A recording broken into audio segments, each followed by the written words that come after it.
Welcome in, guys. Welcome in. If you can't help out with that little live goal there and tap that screen, appreciate you being here.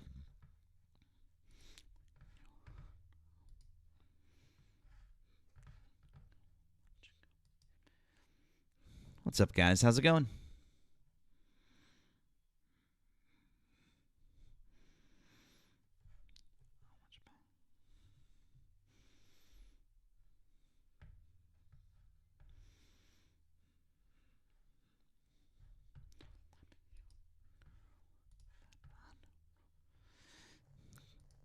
What's up?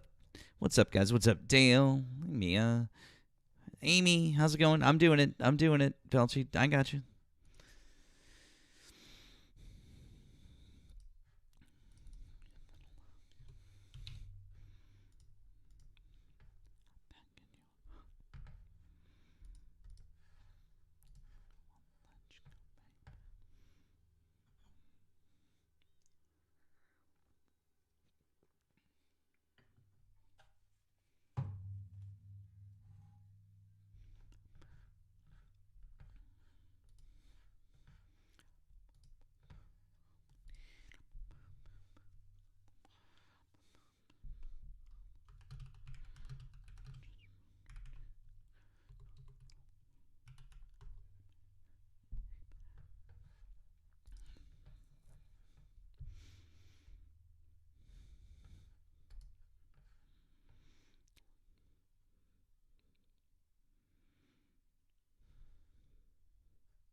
Ash, you got it exactly. Well, the Jackson 5.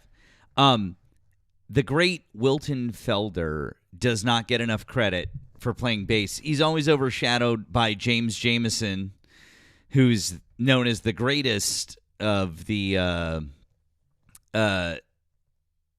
James Jamerson, the greatest of all the Motown bass players. Okay, but you should know Wilton Felder. He played with the Jazz Crusaders, which is a jazz fusion group. Very, very talented. He played bass on I Want You Back. He played bass on ABC on this song. And he played bass on Let's Get It On. Okay? My man has credentials. So Wilton Felder, put some respect on that name. Bass player, phenomenal bass player.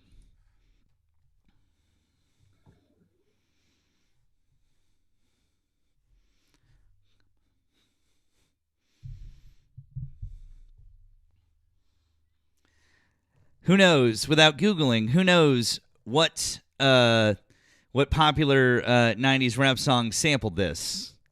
Don't Google it. Don't Google it. Don't cheat. Put it in the chat.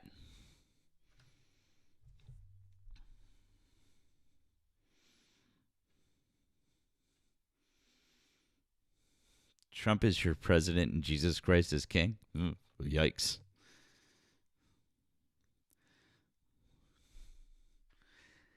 Butterfly Lady got it. Very nice. Dale got it. You guys got it.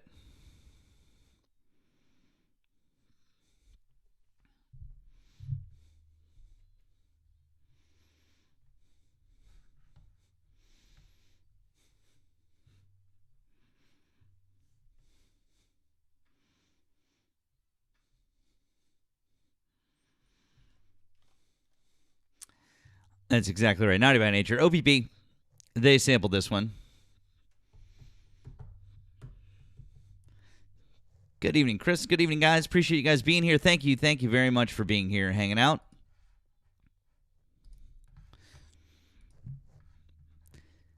Hello to our friends over on the Tube. Glad you guys are here, too. Milli Vanilli with no electricity. Yeah, Ruth. Yeah. If you voted for Donald Trump, we'd like you to hop in the box and have a conversation. Hey, Black, how are you, friend? Hello, welcome in. Opinionated Typo, hello to you, too.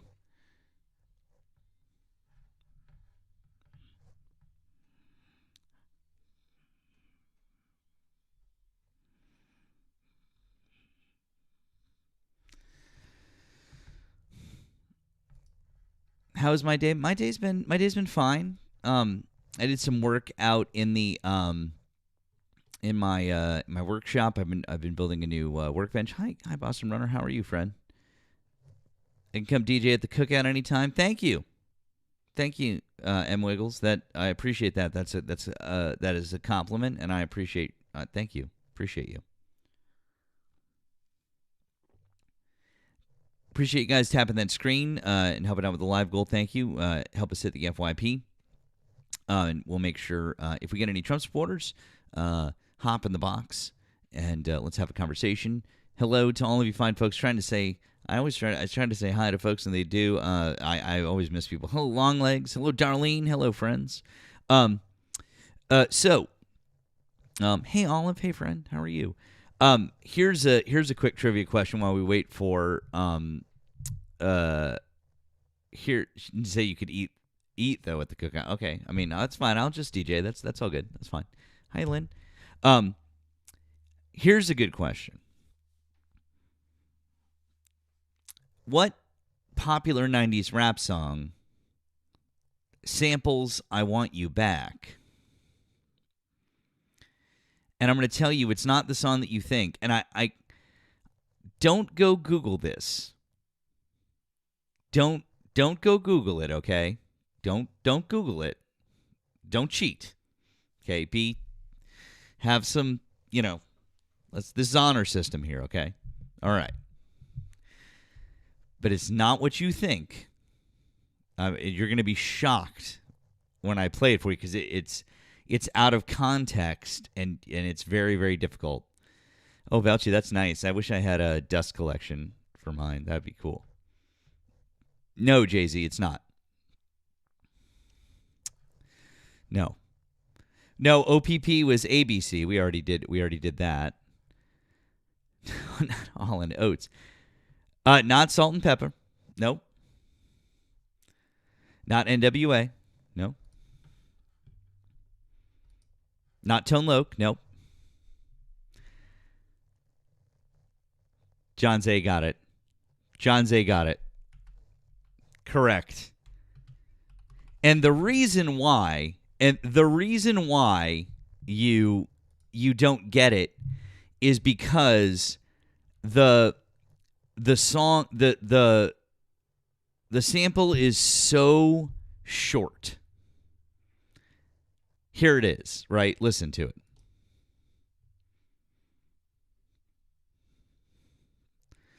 Dun, dun, dun. So that dun, dun, dun, dun, dun, dun, is actually a cut of dun, dun, dun, dun, dun, dun, dun. That's right. That's what that is a sample of. I know. That's wild, right? It's fun shit. So Catrice, trust me when I say I didn't just listen to it and figure that out. That was like I learned that from someone else and had to do a deep dive on it. So anyways, there we are. Thanks for coming to my TED Talk, you guys.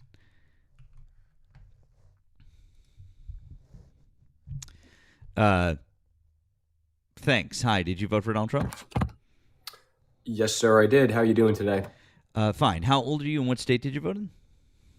I am 30 from Ohio. How old are you and what state are you from, if you don't mind me asking, sir? Sure, I'm 42. I'm in Massachusetts. So Right, would you like cool. to discuss one of the topics I have above or something else that Donald Trump has done since he's become president? Sure. I could talk about all three, and I could, go on for days of lots of good things Trump did and a lot of bad things his opponent last election did. But we'll stick to one of your prompts here. Let's go with ICE.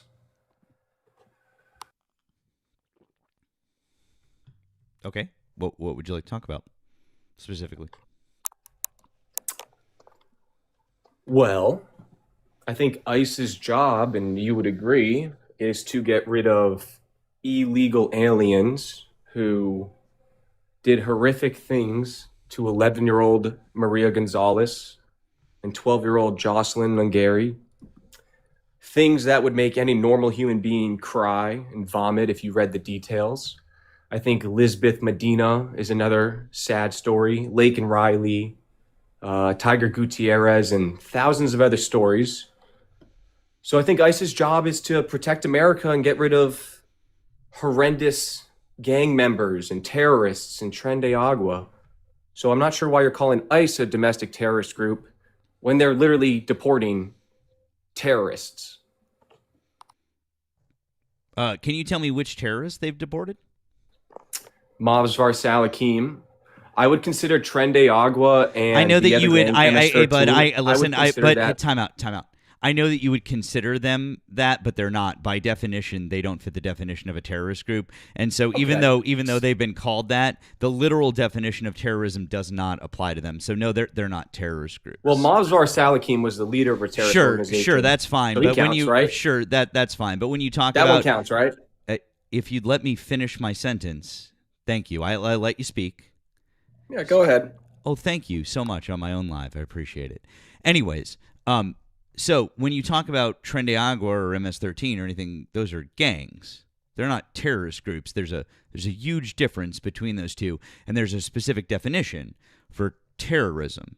And so when we talk about terrorism, what is the definition of terrorism? All right. Very silly points, what you're trying to do right now. What I'll do to help you out No, is this. I'm sorry. It's I didn't. obvious. I'm so Hold sorry. on, I just let you talk, sir. I'm so sorry. I asked you a specific typical question. Lefty. No, I asked you, sir. I asked you a question. I'd like an answer. What's the definition of terrorism? It's real simple. I was answering, if you don't but know, you muted me. It's just Buddy, young man, I'm answering you. Oh. You're over here. I'm so sorry. I don't need an explanation. I just either need you can give me the definition or you can say I don't know the definition. Which is it? I'm trying to answer. Cool. But What's the definition you're of crashing terrorism? Out like a scared child. Excuse. Would you just stop filibustering and give me the definition? Well, I'm trying to answer, but you keep muting me. Then why don't you just answer? You lost. Just you already have to mute. Just Sir, answer. Young Just man, answer. you're 30 seconds Just into answer. a conversation. Just answer. And you're crashing out right now. Why I'm are trying you to have a doing nice this? conversation Why are with you tone policing? And I'm really, trying to this is answer. tiring. I let you talk. I'm just going to move on to someone else, dude. If you can't answer a simple run away. question. I would run away too. Because you all run away from me. I'd run away too. I'm the question. one. I would run away from me too, sir. Run away. Or let me talk. Can you Listen, just answer the question? I'm still waiting on you to answer the question. Great. Then stop talking and answer the question. I'm trying to. Then stop talking and answer the question. You're not trying to. See, you're not trying to do anything. If you were trying to answer the question, every time that I let you talk, you could just answer the question instead of whining like a little bitch. So instead of whining like a little bitch, just answer the fucking question now. Well, one would fathom somebody that has... Instead of whining like a little bitch, just answer the fucking question. Well, one of us is that. The way you're... Yep, you are, because you won't answer the fucking question. You keep complaining about not being able to answer the question, and then I stop and I let you answer the question, and then you whine and bitch and moan and complain. So stop doing all those things like a little fucking snowflake and answer the fucking question. What's the definition of terrorism? One of us is bitching. Again, sir, you seem to have a problem. I know that you guys are all little whiny-ass snowflakes. If you don't know the definition of terrorism, which I'm sure that you don't because you filibustered long enough to prove that you're scared to answer the question. So since you don't know the answer, you could just be a man and say, I don't know the answer, which is fine, and I'll give you the definition. As you're whining, say I'm... Again, I'm just going to... All right, that's fine. I'll give you one more chance to answer the question, or I'll just move on to someone who can answer fucking questions. I won. Run away, I won. You can keep saying that you won. You didn't answer a single fucking question because you're so fucking stupid you couldn't answer the definition of terrorism. Well, I'm trying. You're not trying to do anything. You're just whining like a little bitch. Well, so here's what's going to happen. I'm going to let you come off mute one more time. And if you can't answer the question... Excuse me. I'm going to assume that you're too fucking stupid to have this conversation. Piggy. What was that? I'm so sorry. Can you not answer the definition of terrorism? Embarrassing for you. Very embarrassing. I know, dude. All right, anyways. I gave that guy so many fucking chances to answer the fucking question, and he couldn't do it. My God, man. Jesus fucking Christ.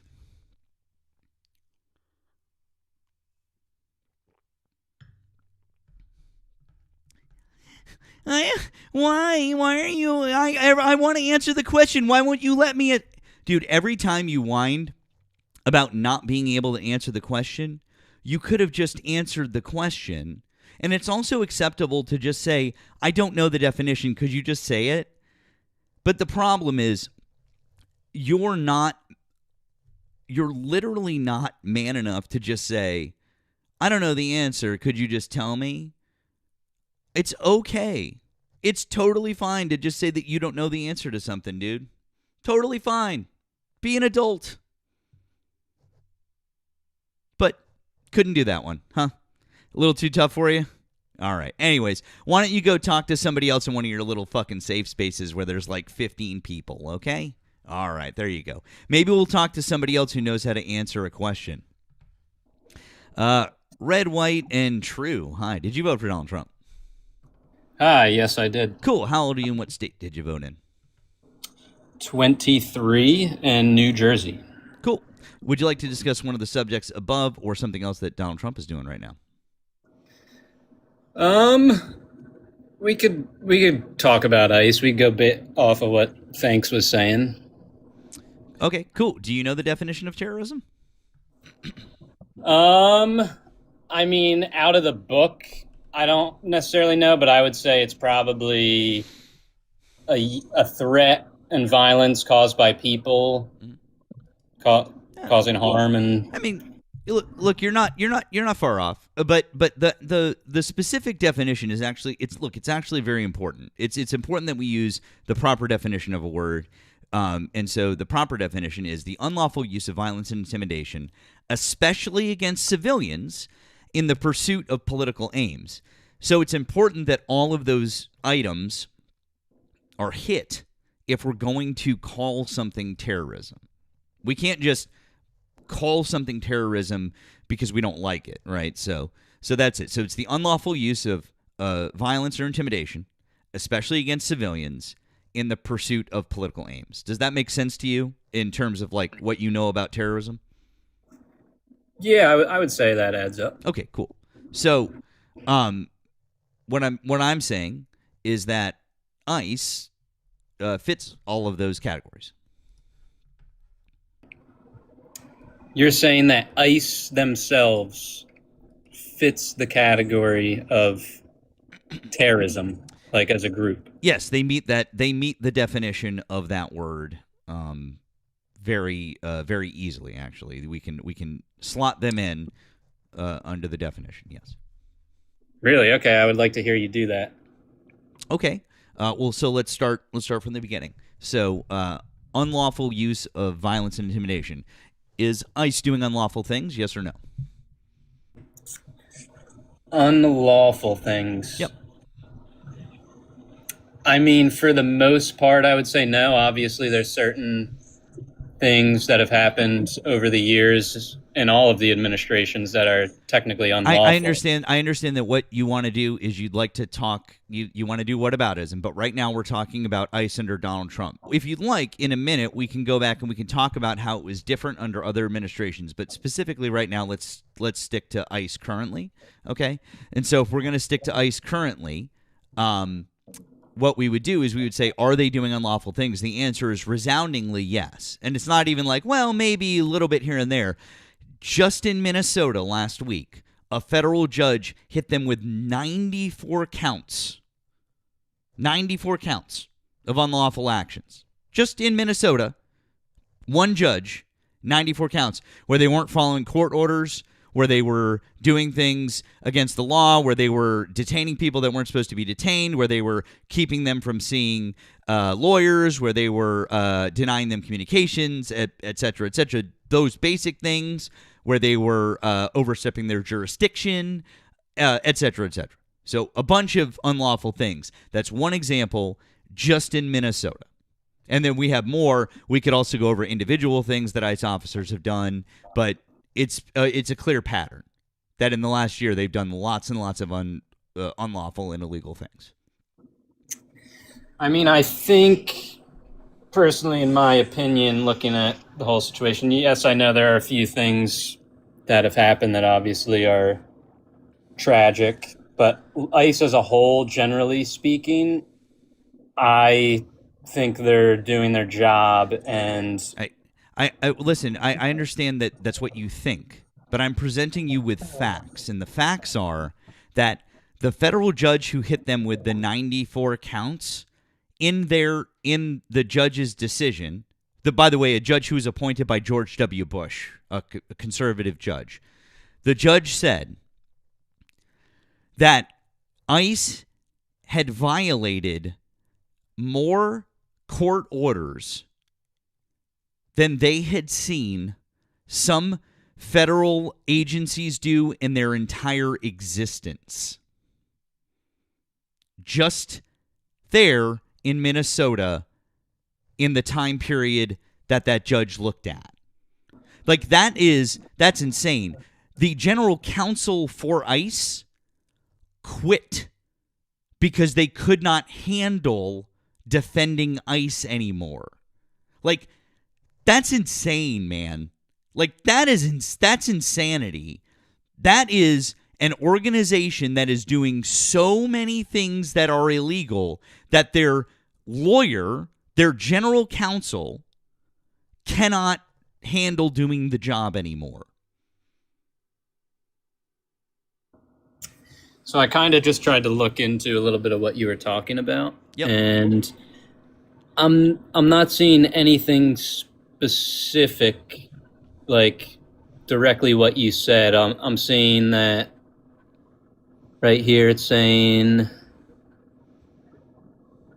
in Minnesota, ICE has arrested more than 400 illegal aliens, including PDFs, rapists. I'm sorry. What thugs. part were you? What part did you want to? What part would you like fact checked? What part would you like a source I mean, on? this is the first thing that. No, came I'm up asking. I'm asking you. I don't know what you're searching. I don't know what you're I trying to looked fact up- check. What are you I trying looked to up fact check? Minnesota gives counts of unlawful orders against ICE, and then nothing came up. Okay. Well, that's weird. Because I can Google it right here. And by the way, I was wrong. I will admit that I was wrong. I was wrong because it's not 94 counts. It's actually 98 counts. 98 federal counts. Here we go.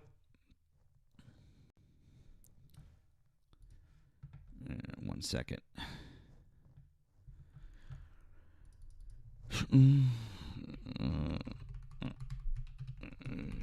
Schlitz. I'll pull it up on the screen here. 1 second.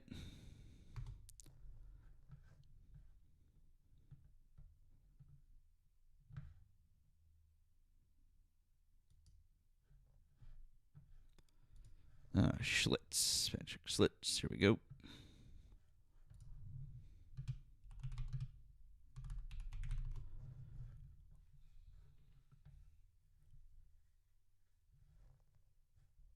Here we go.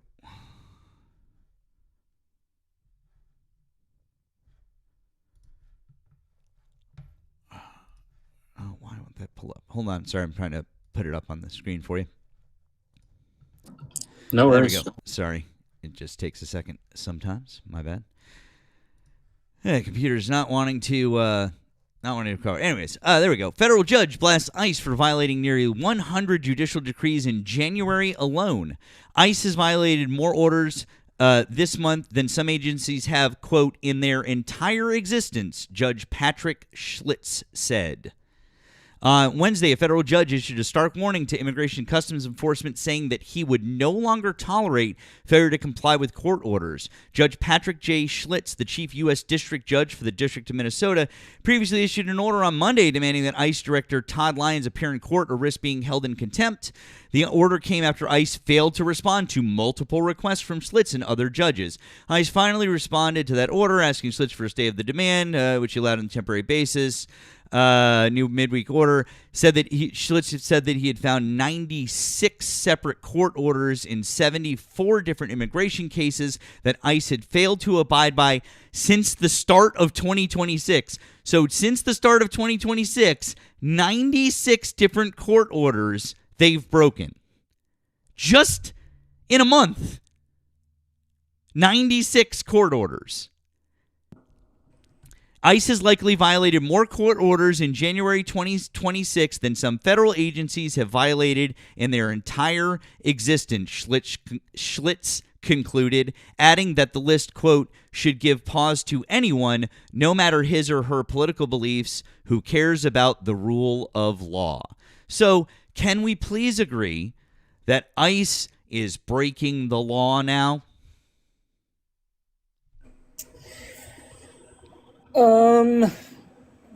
Can you give me like a specific? I just want to see what these specific like violations are necessarily. No, I'm not, because Does it I've just got say no. 96? But I'm not. Okay, I'm sorry.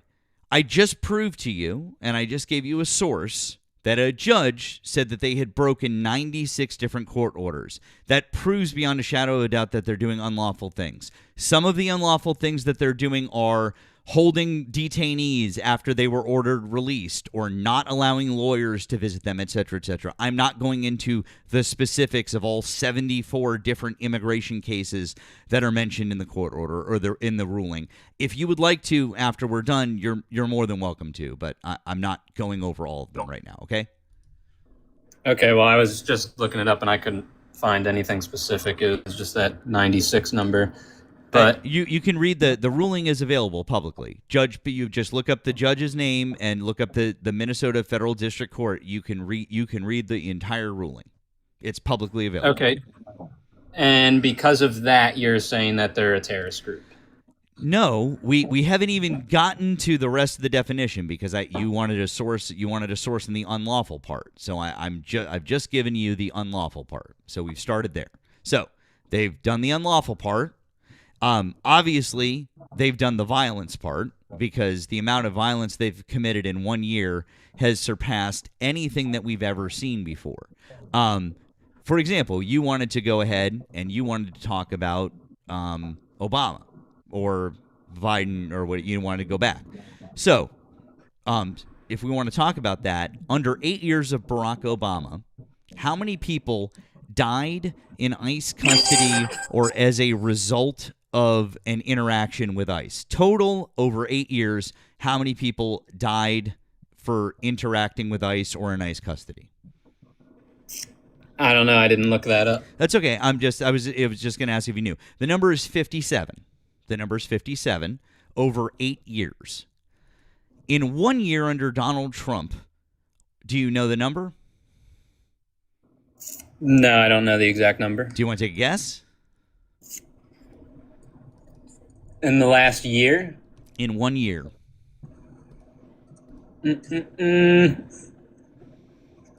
I'll say 12. Try 52. So in 1 year,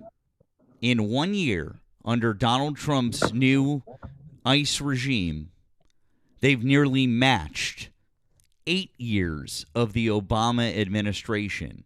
And the Obama administration deported 3 million people. The Obama administration deported a fuck ton of people. They were not not deporting people.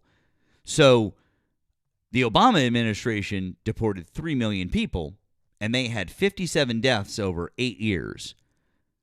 The Trump administration is definitely not deporting at that clip, and they're at 52 deaths in a single year. That is an insane increase in violence. That's nearly an 8-fold increase in violence. Almost exactly 8 times as much violence. I mean, I just kind of think it's funny because you think that people being killed by ICE is funny? No, that's not what I'm saying. If you would let me finish. I just think it's funny because when you go back to the Obama administration, it was normal. Like, he thought it was a good thing to deport the illegals and everything. And fast forward now, Donald Trump, when he's trying to do the same exact thing, it's a big thing. So now people are trying to get into the way. They're trying to impede. Minnesota specifically, where all this stuff is happening. I'm so sorry. I don't Can know I why please you're. finish I my don't point? know. I don't know why you're trying to excuse ICE, and I don't know why you're just talking about Minnesota. This is over the entirety of the past year. That's number one. Number two, the thing that you just said about Obama is false. People on the left protested Obama. People on the left decried Obama. In fact, during Obama's speeches, people literally shouted out and protested him. Faith leaders were arrested for protesting him. Like, it's just a fact that people protested what he did with deportations. So no, nobody just sat by and didn't do anything. But the difference between him and Donald Trump is that Barack Obama didn't send masked groups of ICE to do raids in American cities where he had political enemies. It doesn't matter if you're saying that, oh, they're protesting at Obama's speech. There's a difference between peaceful protest at a speech and impeding on ICE's investigation and them trying to do their job. I'm sorry. What? I'm sorry that hasn't been happening. Really, that hasn't been happening. Nope. Really. Really. And what makes you say that? Because you can't prove that they've been impeding. They've just been protesting. They've been exercising their First Amendment right. Really? Yep.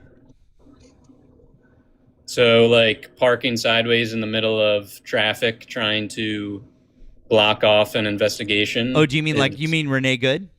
Yes, that's what I'm referring to. Fantastic. So, number one, if you're parked part of the way into the street and the other lane of traffic is fully open and cars are driving by you, you're not impeding anyone. That's number one. Should just point that out to you. Number two, you can only be impeding somebody if they can't get around, right? So we've already established that. But also, if you're talking about in the official sense of an investigation, you would actually need to be on an investigation or on an active operation to be impeding someone. And with ICE specifically, they literally have to be in the act of conducting business or you're not impeding them because their only job is Immigration and Customs Enforcement. They're not regular police. And so because of that, they have a different set of rules. So unless they're on an active investigation or operation, you can't impede them. Now, could ICE have called Minneapolis PD and gotten Renee Good a ticket? Sure, I guess. They could have done that. But that would be about the extent of what they could have done there because they weren't on an active operation, so she couldn't have been impeding them. I mean, she wasn't parked partially in the street. She was I'm sorry. diagonal. I don't give a fuck how she was parked. I literally just explained to you that none of that matters because they weren't on an active operation and cars were able to get around her. So it doesn't even fucking matter how she was parked or the way that her vehicle was angled. None of that matters. ICE was not on an active operation, and since they weren't on an active operation, she couldn't be impeding them, period, the end. That's it.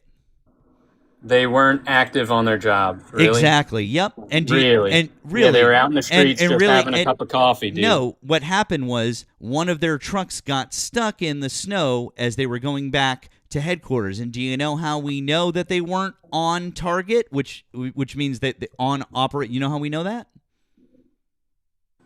Continue.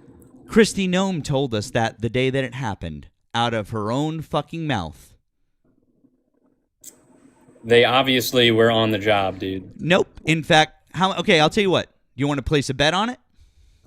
Their vehicles. Do you want to place a bet on it? I know I just told you why their vehicles were there. Their vehicles were there because they got stuck in the snow. They were going back to headquarters. They were not on target. They're not done until they leave the headquarters. But... Wrong. Once they're done with their other operation, they're done. You cannot be impeding ICE officers if they're returning to their base. You cannot be. You can only impede ICE officers if they're actively trying to arrest people. That's it. So sorry. You didn't know that, did you? I didn't know what. You didn't know that Kristi Noem literally said that they weren't on target that day. What, she said that they were on their way back to headquarters? she was asked specifically if they were on a mission, and she said no. Would you like to see it?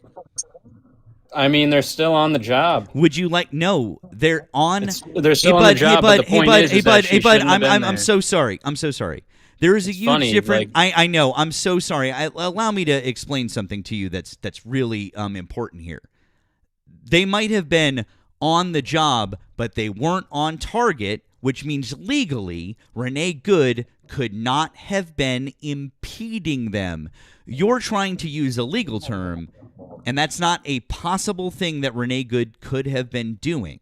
So again, I'm really sorry that you're like in your feels about this and it's what you feel, but from a legal perspective, no, she could not have been impeding them because of the fact that they were not on an active mission.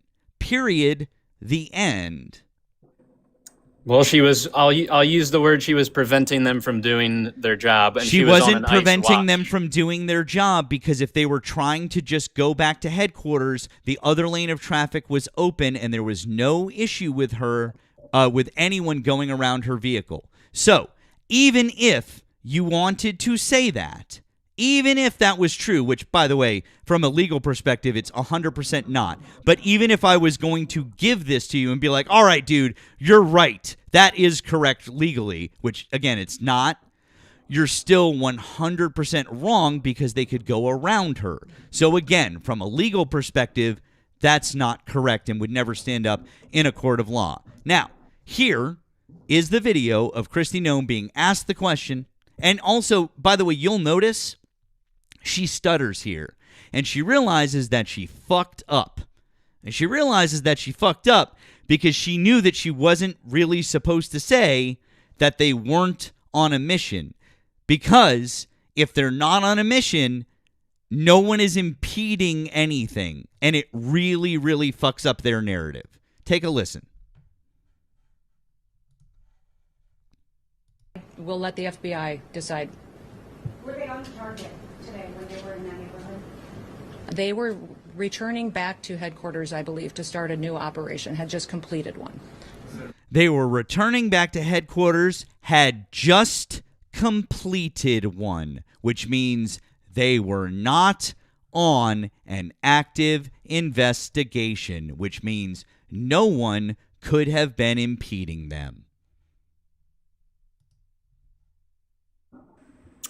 Okay, then I won't use the word impede. I will use she was preventing them and she was obstructing traffic. Neither of those things have to do with ICE. They could have called the Minneapolis police and they could have gotten her a ticket if they wanted to, but neither of those things entitled ICE to stop her. Period. The end. Period. The end. Well, I'm really sorry, but from any legal perspective, with what they're allowed to do as federal law enforcement agents of ICE, they had absolutely zero jurisdiction to do that. Legally, you cannot prove otherwise. okay, well, there's another situation where somebody impeded on an investigation as well. So if you want to say that that's not impeding, then we could talk about the situation with Alex Preddy. I mean, dude, I'm just trying to make you admit here that they're just committing a bunch of violence, but you don't seem to want to understand that. So, I mean, I don't know. Well, the violence in that specific case was because the officer was threatened. Nope, the officer wasn't threatened. What happened was the woman was threatened, and then the officer walked in front of her vehicle and behind her vehicle, but walked in front of her vehicle, which is 100% against all training and all policy as given out by CBP and by ICE and by DHS. And also, even if he was quote-unquote threatened, even if he was, every single bit of legal precedent that we have in this case, going all the way back to 1985 in Tennessee v. Garner, says that just because you feel threatened as a police officer or as a law enforcement officer and someone's in a vehicle, that doesn't automatically give you the right to shoot them. Period. The end. In fact, and then we have a bunch of different cases that have gone to the Supreme Court since then that reinforce that. going all the way up recently to Felix in May of 2025, which also reaffirms the same thing. This situation is what we would call officer-induced jeopardy, because you're not supposed to walk in front of a vehicle that's running that has a person behind it ever. You don't do that, because when you do that, you're putting yourself in harm's way, and putting yourself in harm's way doesn't allow you to use fatal force.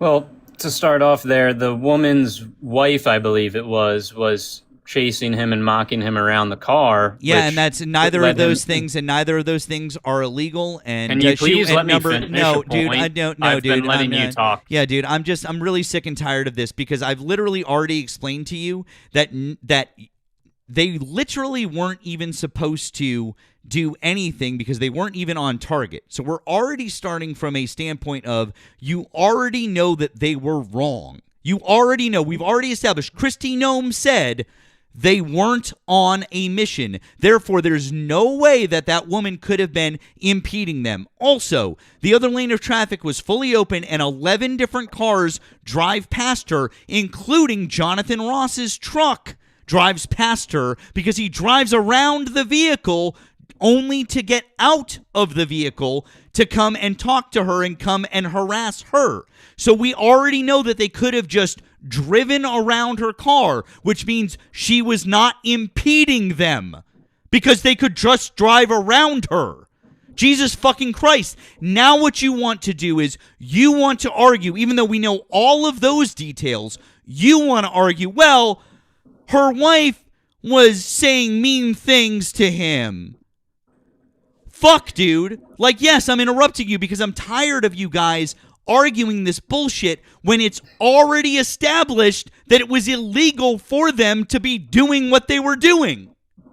It's illegal to be parked sideways in the road, and obviously they're a law enforcement Fantastic! official, It's not illegal.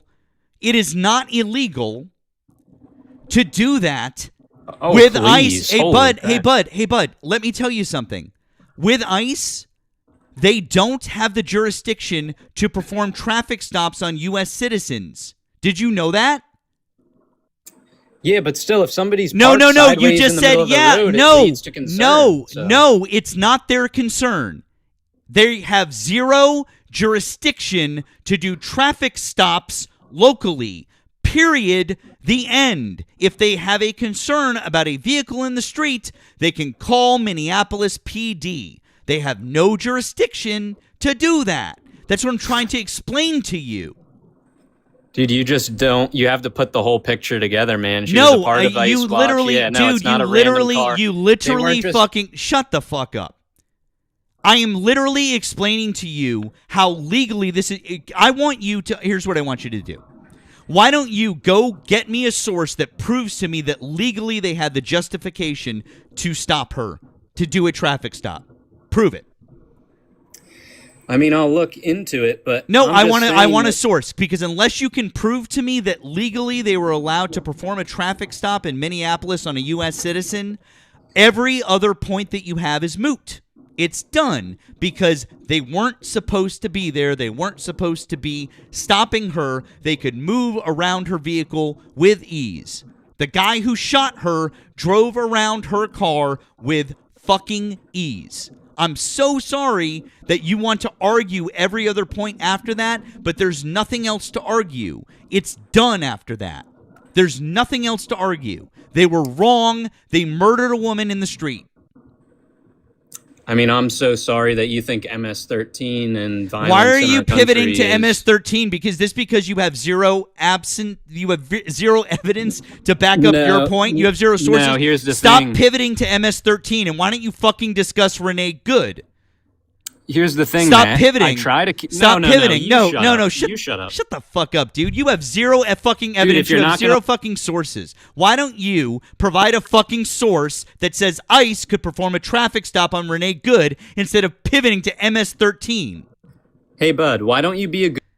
Why don't you shut the fuck up and give me a fucking source? If you're not going to let me speak, I'm not going to debate you. It's that simple. Cool, then run the fuck away or give me a source. I will. You're obviously Cool, getting where's very the worked source? up, so Where's the source? Have Give a me the good night, source. little boy. Run Have a away. good night. Hey guys, he's gonna run away like a little bitch instead of giving me a source because he's got nothing and he just got fucking cooked. Run away. I didn't get cooked. You're literally trying to like take one point Run away. out of Run away now. You said you were running away, or give me a source. Which is it? It's just called Give me a logic here, fucking and you source. obviously I don't want a have it. fucking source. Where's my fucking source that ICE could stop Renee Good in the street? Where's my fucking source?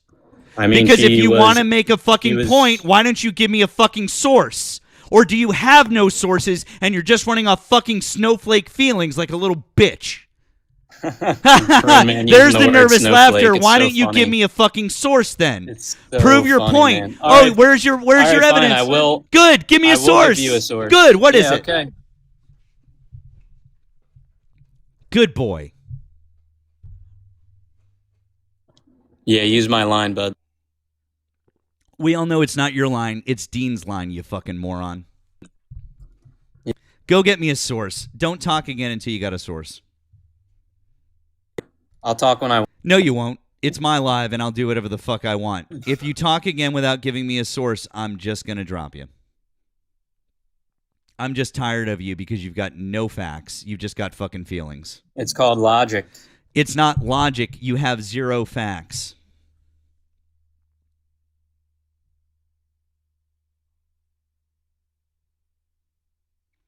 Guys, keep tapping the screen. Help out with that live goal. Appreciate you guys being here. If you want to offer additional support, I've got my links in my bio. If you're over on the tube, links right down in the description. Appreciate the follows, both here and on the tube. Thank you, guys.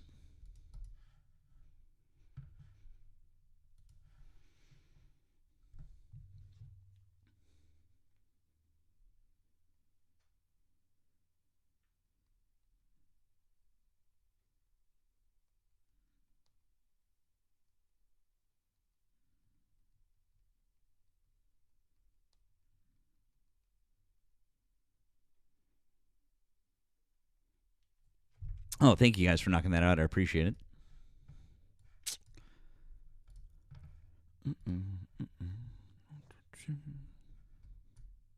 We got here. That's something we haven't done in a while. It's something fun.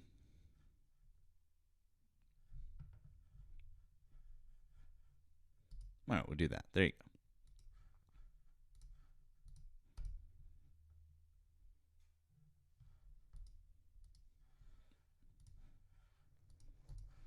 There we go. Good, good, good.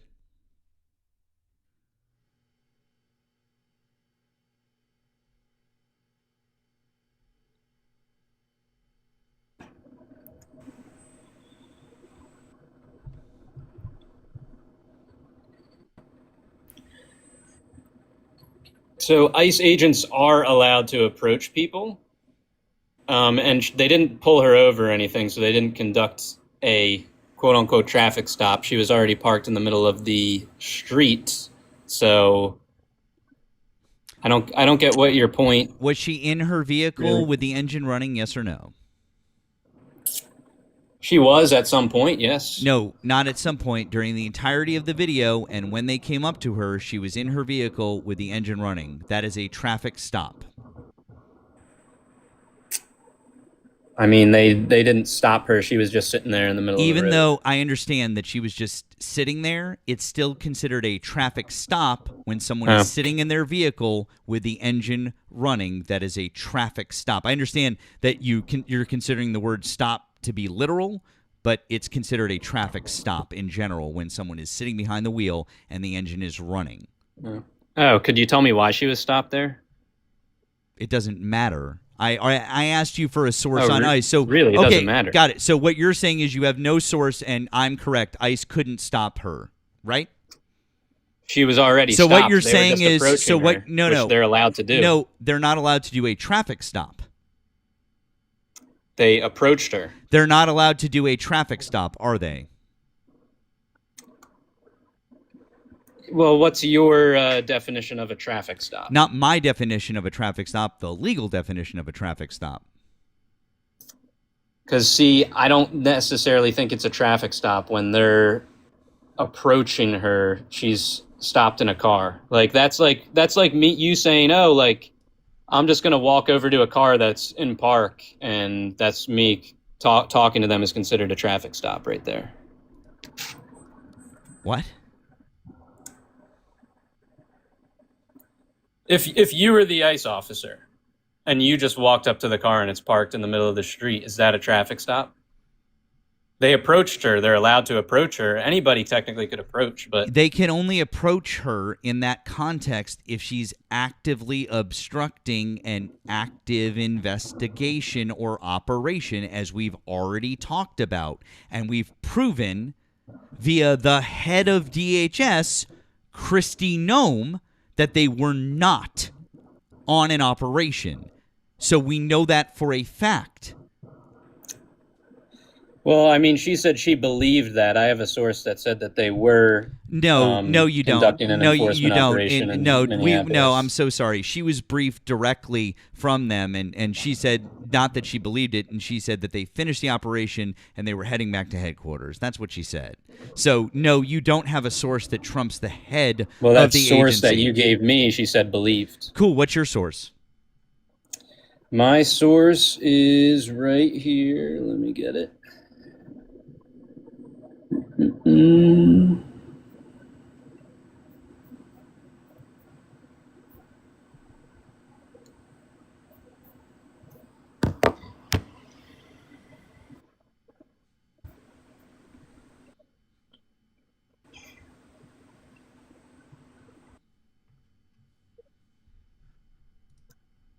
Give me 1 second. I'm going to give you something you could put in.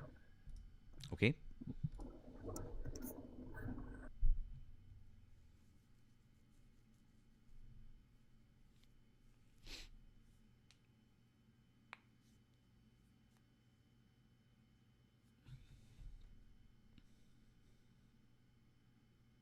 Thank you to Tammy on the Blue app. Thank you, Tammy. Tammy says, this guest is the absolute worst. I've never seen anyone cope harder.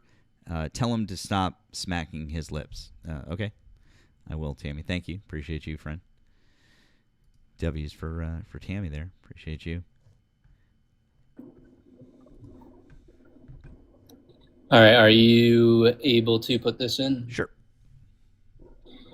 So the title here is DOJ nixed probe into Renee Good's killing after Trump made claims. What's the source of It's what it's website is it? Truth Out.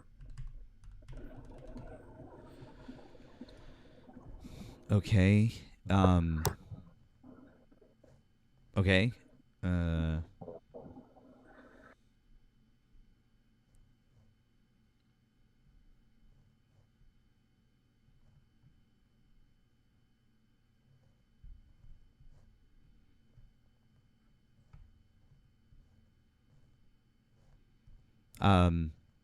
I just perused the article. Is there something I'm missing here? Where does it say that?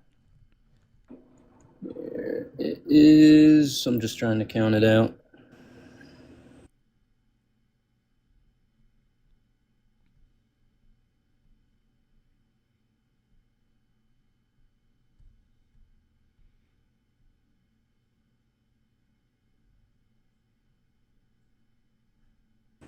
I believe it is paragraph here. 1, 2, 3, 4, 5, 6. I believe it is 7, and it says federal immigration agents were conducting an enforcement operation in Minneapolis when the encounter happened. Where?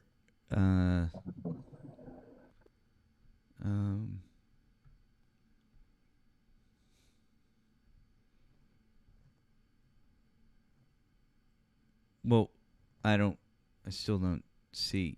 I don't see that anywhere in here. I'm in the same. I'm in. That's not. That doesn't say that here. I'm in the article. This is the article, right? That you're looking at. No, that's not the article. This is literally what you just told me to put in. That's not what it's looking like on my screen. This is literally the exact headline that you just told me it was. That's the headline on here. Yeah, and there's nowhere in this article does it say that. Also, unless that specific line was quoting Kristi Noem herself, we have Kristi Noem herself saying it. She is a primary source. You have her saying that she believed it. Let's listen to it one more time, shall we? How about Yeah, that? you'll hear the word believed. Cool. If you want to bet money on it. I didn't say I want to bet money on it. I just said, why don't we listen to it one more time? Okay. We'll let the FBI decide. Were they on target today when they were in that neighborhood? They were returning back to headquarters, I believe, to start a new operation, had just completed one. Well, thank you.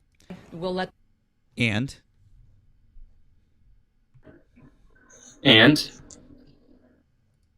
what part of that is not clear to you? She literally just couched her language a little bit. She knew that this is the problem, dude, is that she said I believe because she knew she fucked up, right? This is why she stuttered there, is because she knew she fucked up. She wasn't supposed to say that, but she did, and she fucked up. And so she tried to recover it a little bit by saying, well, I believe, but there's been no reversal of that. There's no proof that they were conducting an operation in and around or on that street. Period, the end. There's nothing that you will find, because guess what? I do this 5 days a week, and no one, since Renee Good shooting, has proven to me that there was an operation happening on that street. So you're not going to. Really? Really? Really? It's funny because you won't let me talk about what I want to talk about, but... What is it that you want to talk about? I mean, what I want to talk about, I was answering part of what you were saying, but what I wanted to get into before you kept cutting me off and being so obnoxiously rude to me when all I have been is kind. Oh no! Yeah, did I it's just hurt what your people feelings it's because just I asked how, for? your side Did I is. hurt your feelings because I asked for a source and I wouldn't let you pivot away from it without giving me a source? So sorry. No, I'm talking about. Anyways, the entire time, dude. before we move on, if you want to talk But about just something all the different, names before we, of the I'm so 50 sorry. Before we move on, and you give your little soliloquy about how upsetty spaghetti you are, you're going to need to admit that I was 100% right about this, and you have zero sources to prove me wrong. 100% right about what? About everything I've just shown you, because you have no sources to prove me wrong. Well, I didn't know you were a mind reader. I didn't know you lived inside Kristi Noem's brain. Well, considering the fact that you have no sources to prove me wrong, I'm 100% right, and you're not. No, you're not. Cool. So you're just going to live in your little delusional world like the rest of MAGA. That's fine. But since you can't do that, we're not going to continue a discussion, because I won't do the disingenuous thing where you've been shown evidence that proves you wrong and you have none to back up your point, and you're just going to ignore it. I'm going to ignore what? The evidence shown to you. You're going to ignore what's blatantly in front of your eyes. Yes, what's blatantly in front of my eyes. Which is what? The law that says that ICE could do that? Oh, no, wait, that doesn't exist. The evidence that you've shown me that there was an operation happening on that show. Oh, wait, no, that doesn't exist either. The fact that she was blocking the street and no one could get. Oh, no, wait, 11 cars Then went by her. why was she on ICE watch? That's right. Why was she on That's ICE right. watch then? That doesn't matter. That is her First Amendment right. But thank you for pivoting away from it and proving my point once again that you have no... Thank you for pivoting away from the actual facts of the case, which are you have no evidence to back up the actual legal claims of ICE's actual status to do what they did, because you have none. So you go back, well, but she was watching them, which is completely legal, by the way. Being an observer is completely 100% I'm not legal saying it's under the I'm not First saying it's Amendment. not. Fantastic. Then why are you bringing it up? Because if ICE wasn't doing something in that area, then I don't know why you're making it seem like ICE was nothing was going on. ICE was going back to base. They had completed an operation. You heard Kristi Noem say it right there. And she in was a fact, part of and ICE in Watch. fact, and in fact, if you watch the video, nothing was going on. And in That's fact, interesting. if you watch the video, Renee Good waves the ICE agents to go around her. She just waves them on. She's like, "Go." Because they could just go right the fuck around her. But they didn't. They got out because they're fucking sad little Gestapo men with their fucking masks on, and they needed to be all big and tough, and Jonathan Ross wanted to pop off a couple. No, it's not. It's because he was dragged by a vehicle. Nope, he wasn't dragged by a vehicle. It's because he's a sad little fucking schnazi who wanted to shoot somebody. And the fact that you're defending him after everything that I've shown you is really fucking disgusting, dude. Also, you really suck at this debating thing. You have no sources, and you're all fucking vibes and feelings, bro. I would suggest that you learn how to do this one day. If you want to I have no sources. No, you have no sources. You've provided zero sources. The one source that you've given me up here, this one source isn't actually saying the thing that you said that it is. And I literally typed in exactly what you wanted to, and it doesn't say the thing that you did. ICE is preventing illegal aliens from. You're pivoting away again from the actual point that we're talking about. If you'd like to move on in this conversation, you'll need to actually fucking sack up and admit that you're wrong about this and don't have any sources for it. I mean, I read you. Yeah, fuck off, dude. I'm not going to keep doing this. No thanks. Thanks, but no thanks. Erica? Yeah. Matt, hi. Oh, Erica, I saw you. You didn't have to. God damn it.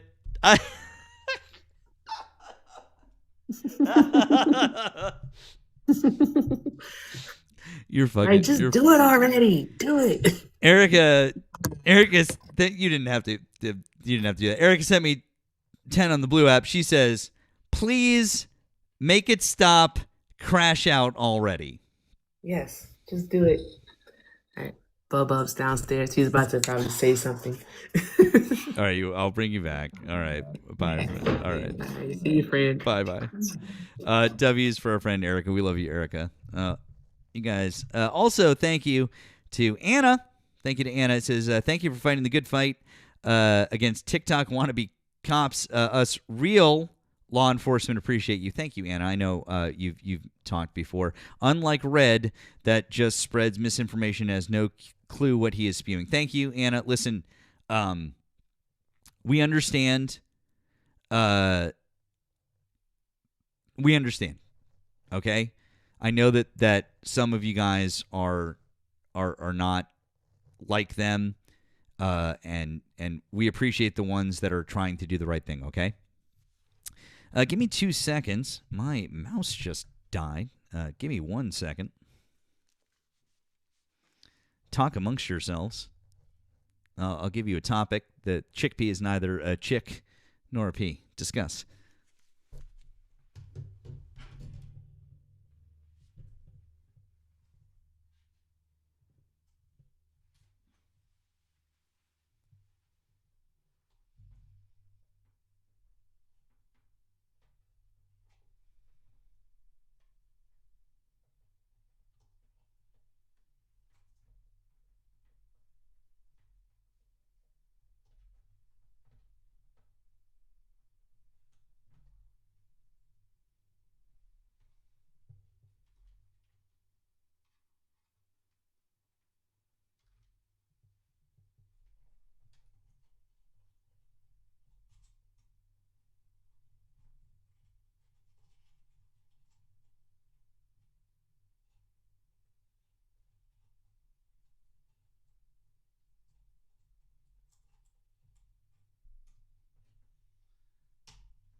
There we go.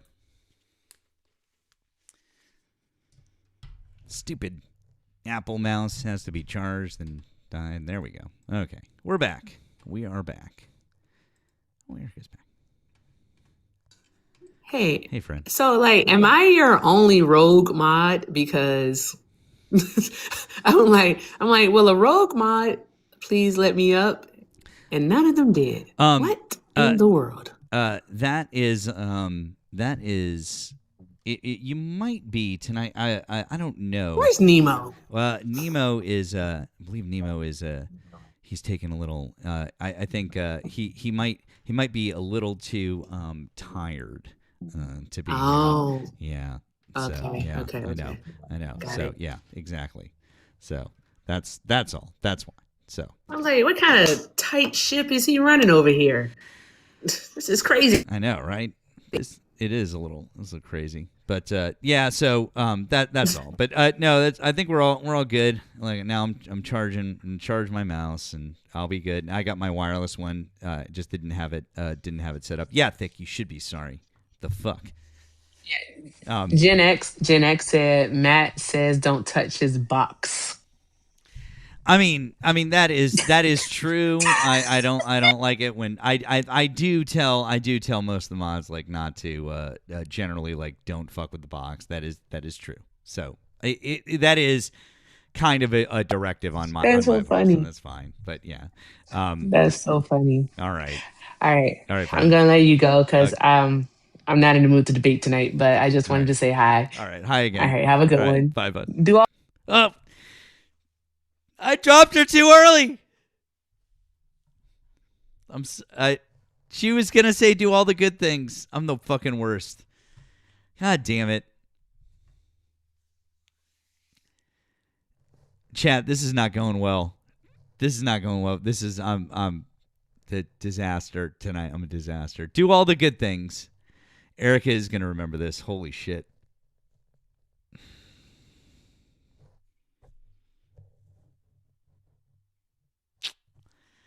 God damn. That was like Ari level drop.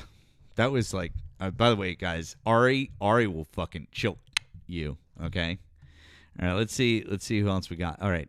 Wait, hold on. Before we move on to our next Trump supporter real quick. Thick. Look. Writing code. I'm sorry. Okay, no, I'm you're pushing fine. to production without testing. It's fine, but like that's dangerous shit, dude. Okay, I'm just saying, dangerous shit. Like shit like Pushing that. to prod without testing. Yeah, like cause shit like Yeah, that is incredibly. how we get like shit like that is how we get TikTok now. Okay, that's all I'm gonna say. It's my web app. I'll do what I want. Okay, all right, go write your fucking code. All right, bye. W's for Thick. Go write your fucking code. All right, let's see what we got here. Guys, keep doing it. Gonna try to see who's been in the box here the longest, and we'll bring some folks up.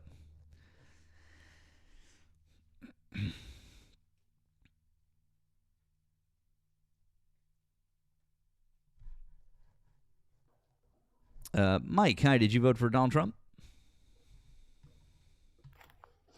Oh, sorry, man. Yeah, I didn't. Oh, you're I said got on. you're fine. You're fine. So thanks. Okay. Appreciate you, Mike. Man, yeah. Thank you, man. All right, Sorry. take care. Bye. Hey. Okay. Well. Thank you to Mr. I guess Mr. Let's see if Mr. Paramedic over on the tube for the $199 super chat, which is amazing and incredible, and I really appreciate it. Mr. Paramedic says, last time I checked, an officer in the line of duty absolutely has the right to tell you to get out of your car, and if you refuse and drive off, that is illegal. Your argument falls apart when more than 3 seconds of common sense is applied without your spin and deflection. Well, Mr. Paramedic, if you were listening to what I was saying, and by the way, I really do appreciate the very generous super chat. That was really nice of you. But no, that's not the case. A police officer and a ICE agent are not the same thing. They have different jurisdictions in different areas. That's a fact. We have the Constitution of the United States, which makes that a thing. That's number one. Number two, even if that is not the case, even if, no, you guys, I 100% meant $199. You can go over there. Oh, you think that Mr. Paramedic meant $199? Yeah, maybe. I don't know, but that sucks either way. Anyways, you can also look at the fact that even if you're 100% right, even if you're saying that they had 100% jurisdiction to do what they did, fine. Let me grant you that argument. Let me grant you that argument. They still don't have the right to use lethal force on her because we have multiple Supreme Court cases, starting with Tennessee v. Garner in 1985 and going all the way up to Felix in May of 2025. Okay? We have them that all say that the use of lethal force isn't justified simply because you're feeling afraid or you're feeling threatened or because there's a car driving at you. None of those things automatically justify the use of force. They don't. There have to be a very specific set of circumstances to do so. And the Department of Homeland Security says that you can't use lethal force in that situation, especially if one of the things that is available to you is simply getting out of the way. If you can get out of the way of the vehicle, you can't use lethal force. And guess what? Jonathan Ross was able to get out of the way of the vehicle. How do we know that? Because he got out of the way of the vehicle. In fact, the first shot that he fired came from the left-hand side of the vehicle. When looking at it from behind, if you're looking at it from the front, it would be the right-hand side of the vehicle. Either way, from the driver's side of the vehicle, he was already to the side of the vehicle, which means he was already out of the way, which means your entire argument for lethal force falls apart, even if what you're saying about them being legally able to detain her is correct, sir. I hope that clarifies. If you'd like to come up and have a discussion, come on over and join on TikTok. I would be happy to talk to you, and we could discuss it more. Sarah, also thank you for the $1 super chat. I appreciate you too. All right, let's see who else we got here.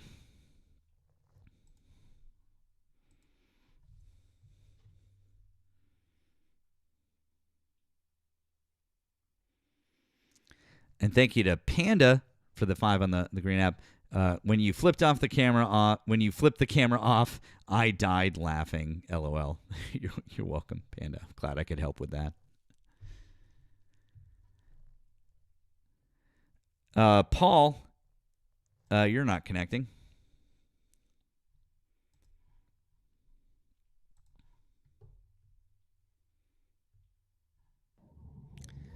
Jesse, hi. Did you vote for Donald Trump?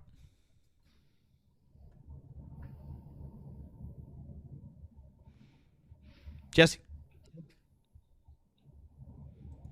Okay, I guess. Who we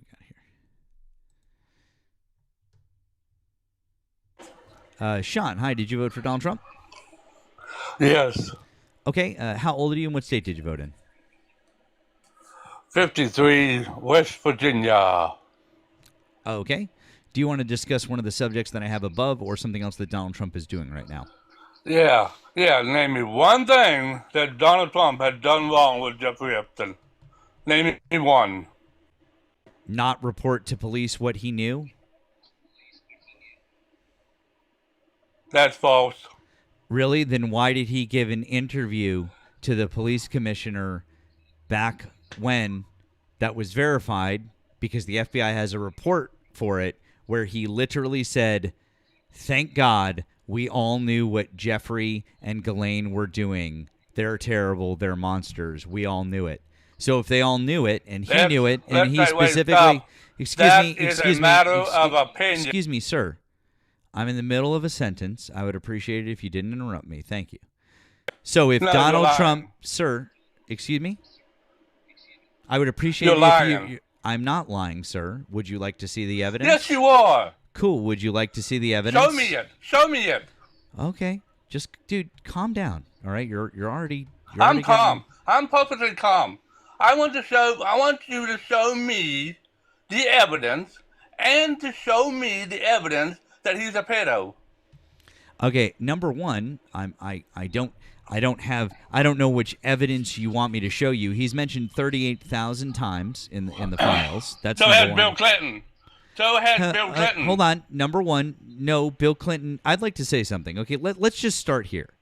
Number one, no, Bill Clinton hasn't been mentioned as many times in the e-files as Donald Trump. However, stop and let me finish a sentence or I'm going to drop you. However, it doesn't matter. If Bill Clinton has done the things that we think that he may have done, fuck him, throw him in the jail, lock him up, bury him under the jail. I don't fucking care. Okay? Fuck him and fuck anybody else who did anything inappropriate or wrong. And when I say inappropriate or wrong, you know what I'm talking about. I'm using TikTok-friendly language. When we say inappropriate or wrong, I am referring to all of the bad things, okay? So, now that we've gotten that out of the way, Bill Clinton was president 25 years ago. He is not president now. He is not mentioned in the e-files nearly as much as Donald Trump. Again, if he's done bad things, fucking throw him in jail. I don't care. Donald Trump, however, is mentioned a lot fucking more, and he is currently the president of the United States. So if we're going to have this conversation, we're not going to do whataboutism. We're going to talk about Donald Trump. Do you understand? How about Bill Clinton? How about Joe Biden? I literally just explained to you my stance on Bill Clinton. Were you not listening to me, sir? Yes, I've listened. Good. Then what did I say about it? Stop yelling at me. This is not going to go well for you. Stop. Sir, calm the fuck down. I literally just explained to you my position on Bill Clinton. Hate on Donald Trump. Dude, what did I just say about Bill Clinton? You have so much hate. I want you to stop talking and You have hate. Cool. I want you now to explain, what did I just say about Bill Clinton? What did I just say? Bill Clinton is a dumbass. That's not what I said. What did I say about Bill Clinton? I know what you said. Well, Bill Clinton no, I want you to repeat back to me what I said to prove that you were listening to me. Repeat back to me what I said, please. I'll give you this. Go to hell, you dumbass. Because you have no idea what you're talking about. Okay, man. Okay, listen. This is what I want to say. I don't care what you want to say.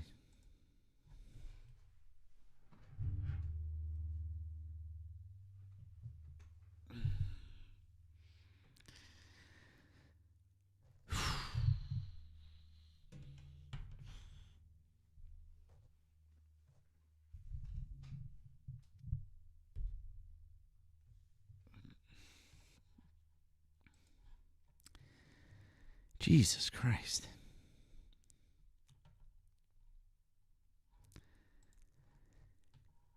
Anyways, for those of you who are curious, here's the article.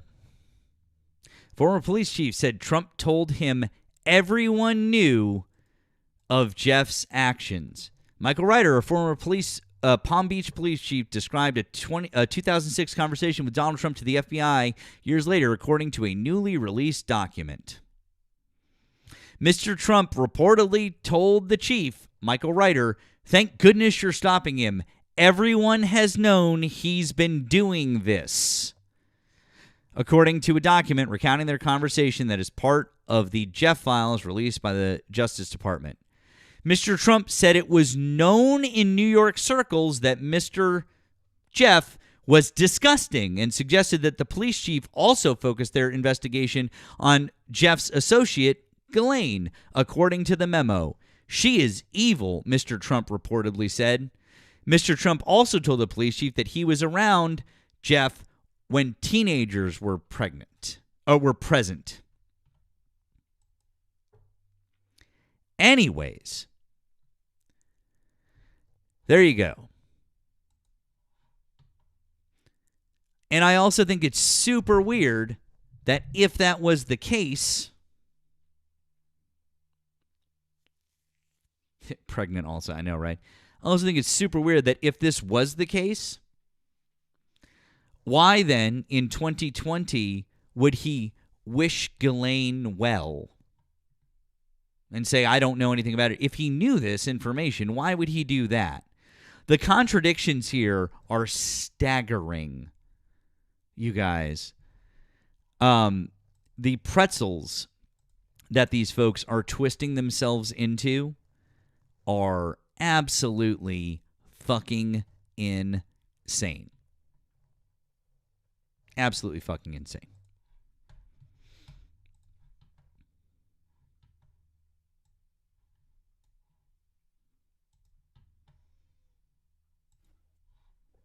Hey, Matt. No jaded. Hi, did you vote for Donald Trump?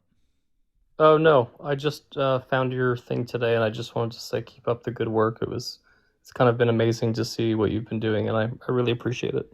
Oh, okay, friend. Well, thank you. That's very kind of you. I really appreciate it, and I hope you keep watching. Okay? Yeah, for sure. All right. Take care. Very kind. Thank you.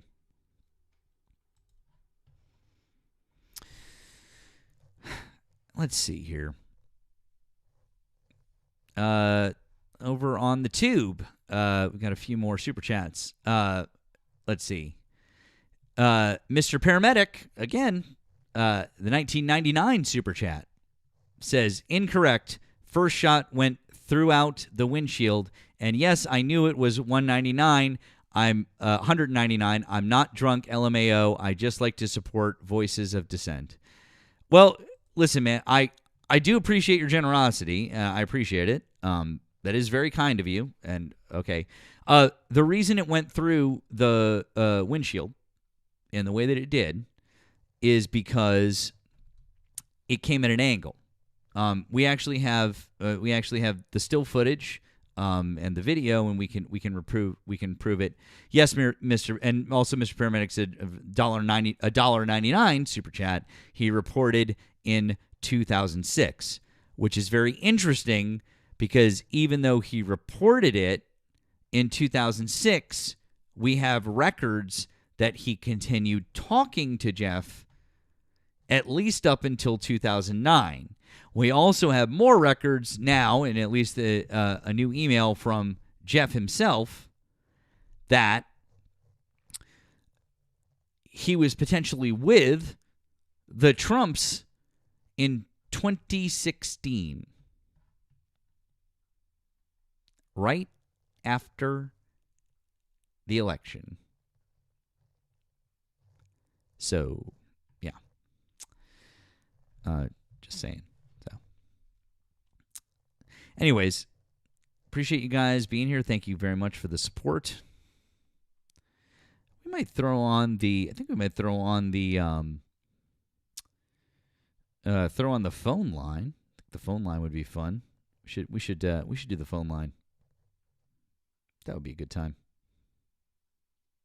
Let's do that. Let's see who we can talk to over on the tube.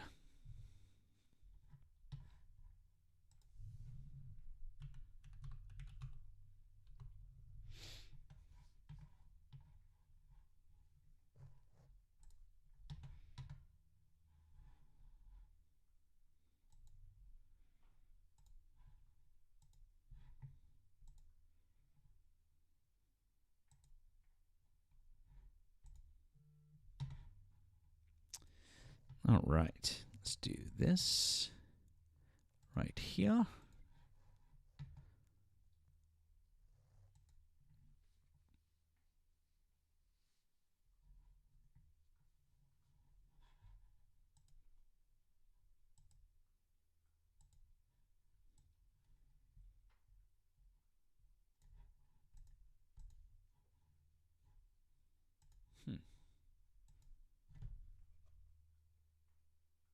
That's weird. All right. Okay. Throw this up here. All right. We're going to turn on the call-in number, guys. So if you voted for Donald Trump, call in. If you're over on the tube, feel free. So I guess, Mr. Paramedic, if you're over there and you'd like to have a discussion, why don't you feel free to call in? So want to give you the opportunity.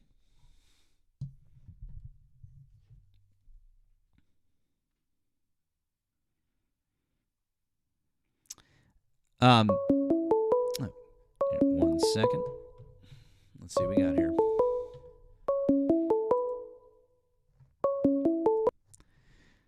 Thank you for calling the stream. Did you vote for Donald Trump? Yes, sir. Okay. How old are you and what state did you vote in? 27, and I voted in Washington State. Okay. Can you hang on for me just one sec, friend? Absolutely. All right. Thank you. I just want to say a quick thank you to, again, I hope I don't mess up your name, Psycat or Psycot. I apologize if I don't know how to pronounce your first name. I apologize. Thank you for the blue app. It says, appreciate what you do. Thanks. Well, thank you. I appreciate you. That was very kind. Thanks for sending it over. Thanks for calling in. Would you like to discuss one of the subjects that I have on the screen, or would you like to talk about something else that Donald Trump is doing right now? Yeah, I'm actually Mr. Paramedic. I was okay. the one that sent in the cool. super chat. I Sure. figured you popped the thing up there, so I figured to come in. And I mean, nothing you are saying is false, but without context and evaluating the totality of the circumstances, you cannot come to conclusions that you're coming to. And I understand, like, it's a highly politicized issue, so that's what people are going to do naturally. I mean, I happen to fall in the opposite realm of it, and I am actually, an EMT. I do understand a little bit about the law enforcement side of things, not directly, but there were laws, there's procedures and stuff that you quoted that you did misquote, specifically the DOJ's policy on use of force on fleeing vehicles. And if you literally read down past the first section that you read, because I believe that's what you're quoting, it talks, yes, you are not allowed to shoot fleeing vehicles. However, a fleeing vehicle is defined as a vehicle that's going away from you, not towards you. And the getting out of the way argument that you made. I'm sorry. You were responding to a whole bunch of things that I said, and so I got to kind of go through it line by line. Yep. The vehicle is not fleeing if it's coming after you, and the argument that you made that he could have gotten out of the way because he did get out of the way, he actually didn't get out of the way. There is, pretty solid evidence that he was hit by the car, and he was. I mean, the caller previously, but before I said that super chat didn't hone in on that. He was drugged previously by a vehicle that was fleeing. His partner was inside the vehicle. She was also on a slippery road, as evidenced by her tires spinning. So the argument could also be made that he is shooting a fleeing suspect that is posing a danger to the public. Now, you can disagree with, it's not going to stop the car. I actually personally don't think you should shoot a car that is, uncontrolled. That's just a preference. But all of that is to say the answer to, even if I grant you that he violated policy on fleeing vehicles, which I'm not willing to, the answer is not he just dies then. when it comes to that, and you quoted a lot of Supreme Court cases, and you said you don't just get to shoot, you do if you reasonably feel your life is in danger. That's all it takes is his perception. Okay, man. All right. So I listen. Sorry. No, it's okay. You know what? I listen. Number one. Yeah. I appreciate the fact that you've got you're putting together a well thought out argument and you got some points. I appreciate that. Okay, but I want to with a bunch of them. I'm sorry. It's okay. It's all right. I want to point something out to you guys. Mm-hmm. Wait, there's an echo, you guys? There's feedback? Is it me? I'm sorry. Hold on. Let me get off speaker. Sorry. Hold on. Guys, hang on 1 second, okay? Just give me 1 sec. I can fix that.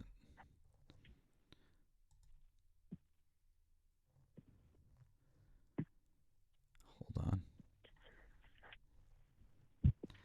Is that better? It's me? No. Hang on, guys. That's where. Did it just start happening? It might have been because I was on speakerphone. I took myself off speakerphone now. It's okay, guys, hang on.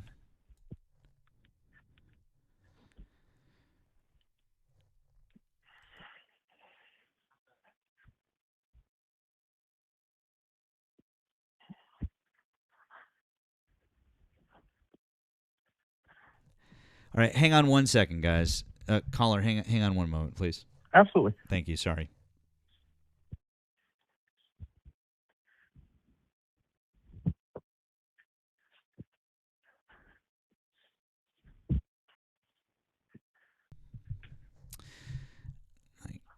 I don't know what has been going on lately. That's weird.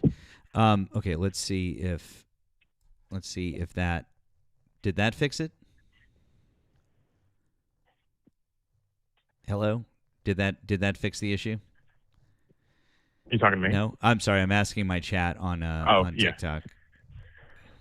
No, it didn't fix the issue. Okay, hold on, please. What the hell is going on? That's weird. Okay.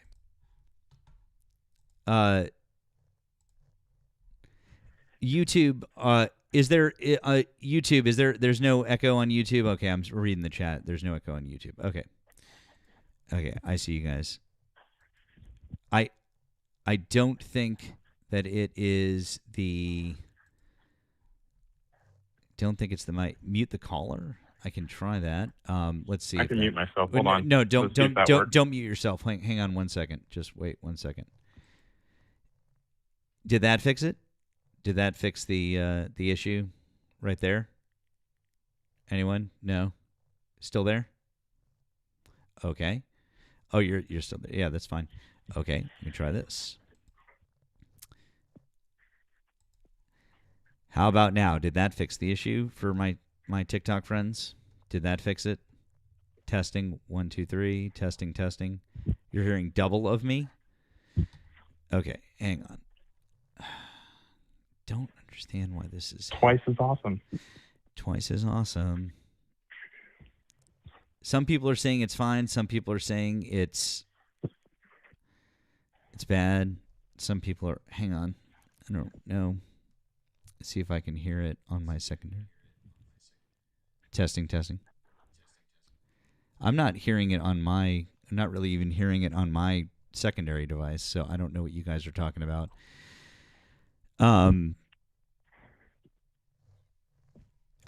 don't know what to tell you guys. It might be TikTok. I don't know. I've tried to reboot my. Yeah, I've done that. I already did that. It sounds like the channels are out of sync. Okay. I did already try to reboot my audio interface. I've already done that. So, yeah. Just give me 1 more second. I'll try this one more time. Okay.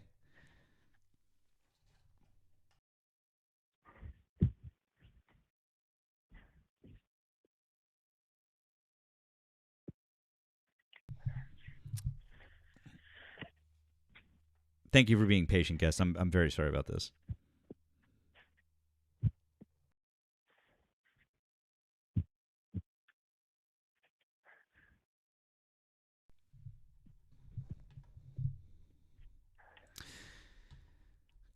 Okay, did that fix the issue? Are you guys no? It's still there? I don't know. I mean, short of restarting the live, guys, I don't know what to tell you. It's not happening on the tube. It just started happening. I can't really restart. So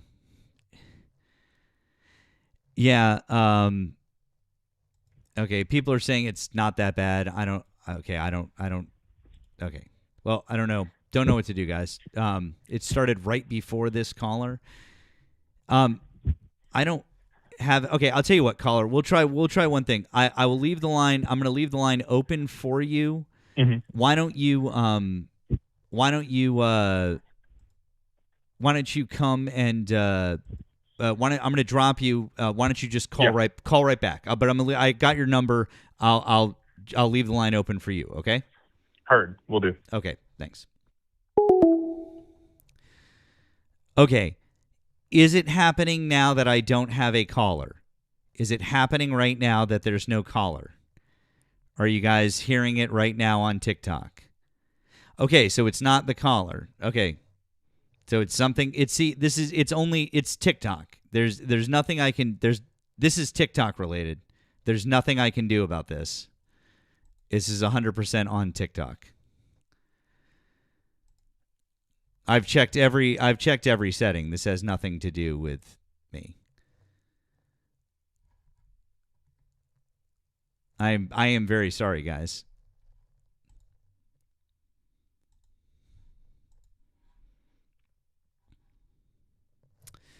Check 1. All right, here's back. No.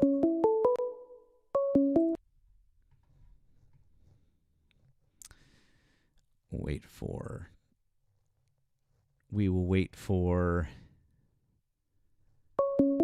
There he is. Hello, Colin. Hello. It's me again. All right. Mr. Well, now I'm getting the echo on. Now I am getting a little bit of the echo on your end. Shit. But there you go. Sorry. Yeah, that's okay.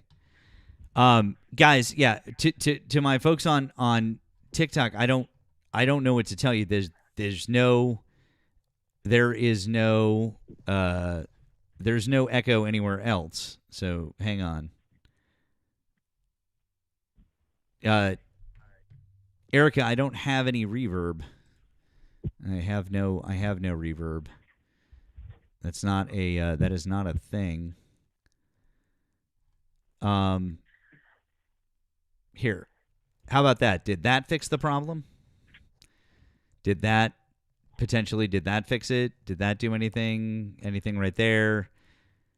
No, that didn't fix it. Okay. No. Okay.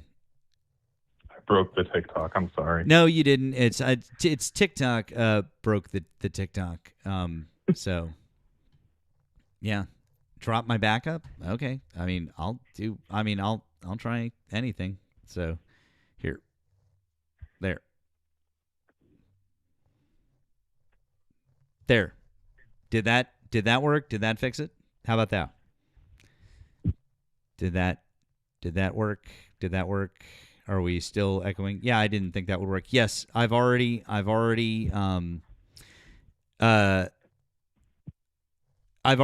restarted my interface multiple times. Erica, I checked and made sure that I didn't have the double output or input thing going on. I don't know what to tell you. So I don't know, guys. I'm just gonna at the moment. I'm gonna keep going. I don't know what to do. So it's not. There's nothing really I can do here. So other than fully restarting the entire live. So Okay. So guest, sorry. So I want to address something that you had said initially, and you said that there's a lot of feelings about this because of politics, and there's feelings on both sides, and there's a lot of feelings because of the politics that are involved with this. And the thing that I want to tell you is that I understand what you're saying. I understand what you're saying, and you're right that there are a lot of feelings involved with politics. However, I'm only looking at this from the legal standpoint and from a policy standpoint, okay? Right. So that's where I'm at with this. Then we can just throw that argument right out the window, because if you're not gonna, if that's not you, then that's not you. But No. I'm I'm saying to you, let's stick with that. Yep. Okay. So Yeah. I'm not looking at this from a place of feelings. Now, I have feelings. Right. I do have feelings about it, but I'm not approaching it from that perspective. So the first thing I want to point out to you is if we're going to talk about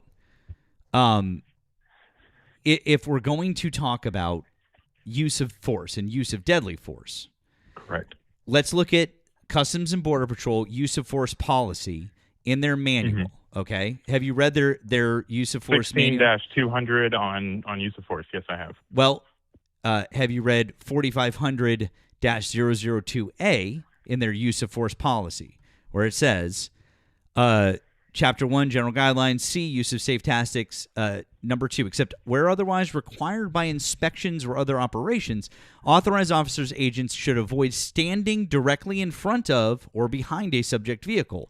Officers' agents should not place themselves in the path of a moving vehicle or use their body to block a vehicle's path. 3, authorized officers' agents should avoid intentionally and unreasonably placing themselves in positions in which they have no alternative to using deadly force. Correct. So, in their own... sorry. No, I was just going... That's okay. Sorry, go ahead.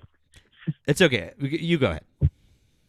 I was going to say, so to that point, when the vehicle was initially detained, as soon as they got out of their vehicles and said get out of the car, the vehicle was not moving, and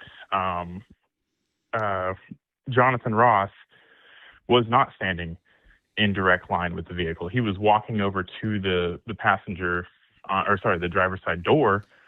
However, he was not lined up with the vehicle until Miss Good backed the vehicle up and angled it directly at him. Hold on, though, but I got to correct you here.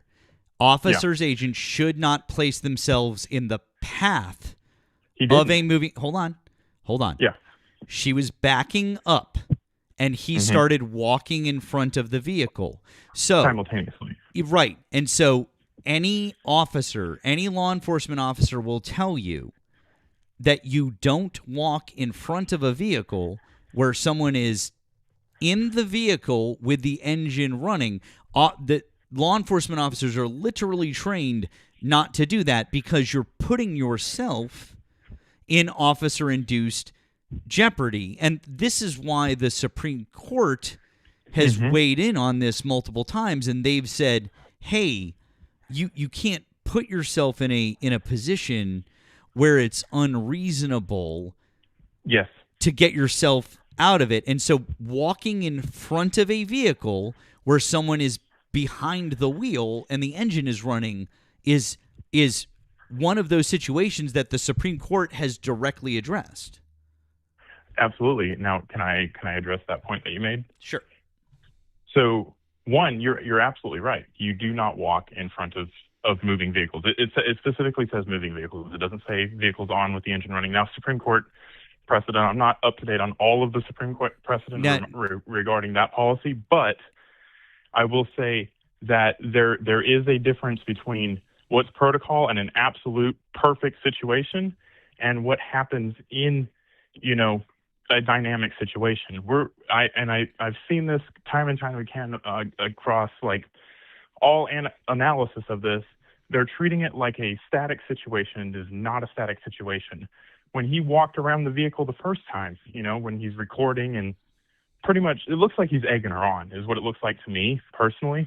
When he's doing that, the vehicle is not stationary. So in a reasonable officer's opinion, having just walked around the vehicle, I would not say that he's putting himself in any danger. She does not appear to be a threat, but that can change, and obviously that did change in his perspective. But I can't speak to his state of mind, but something changed in which he said this is no longer a safe situation, which is why when she initially reverses the car and puts it in drive and starts spinning the wheels, he kind of freezes like a deer in the headlights after he's drawn his gun.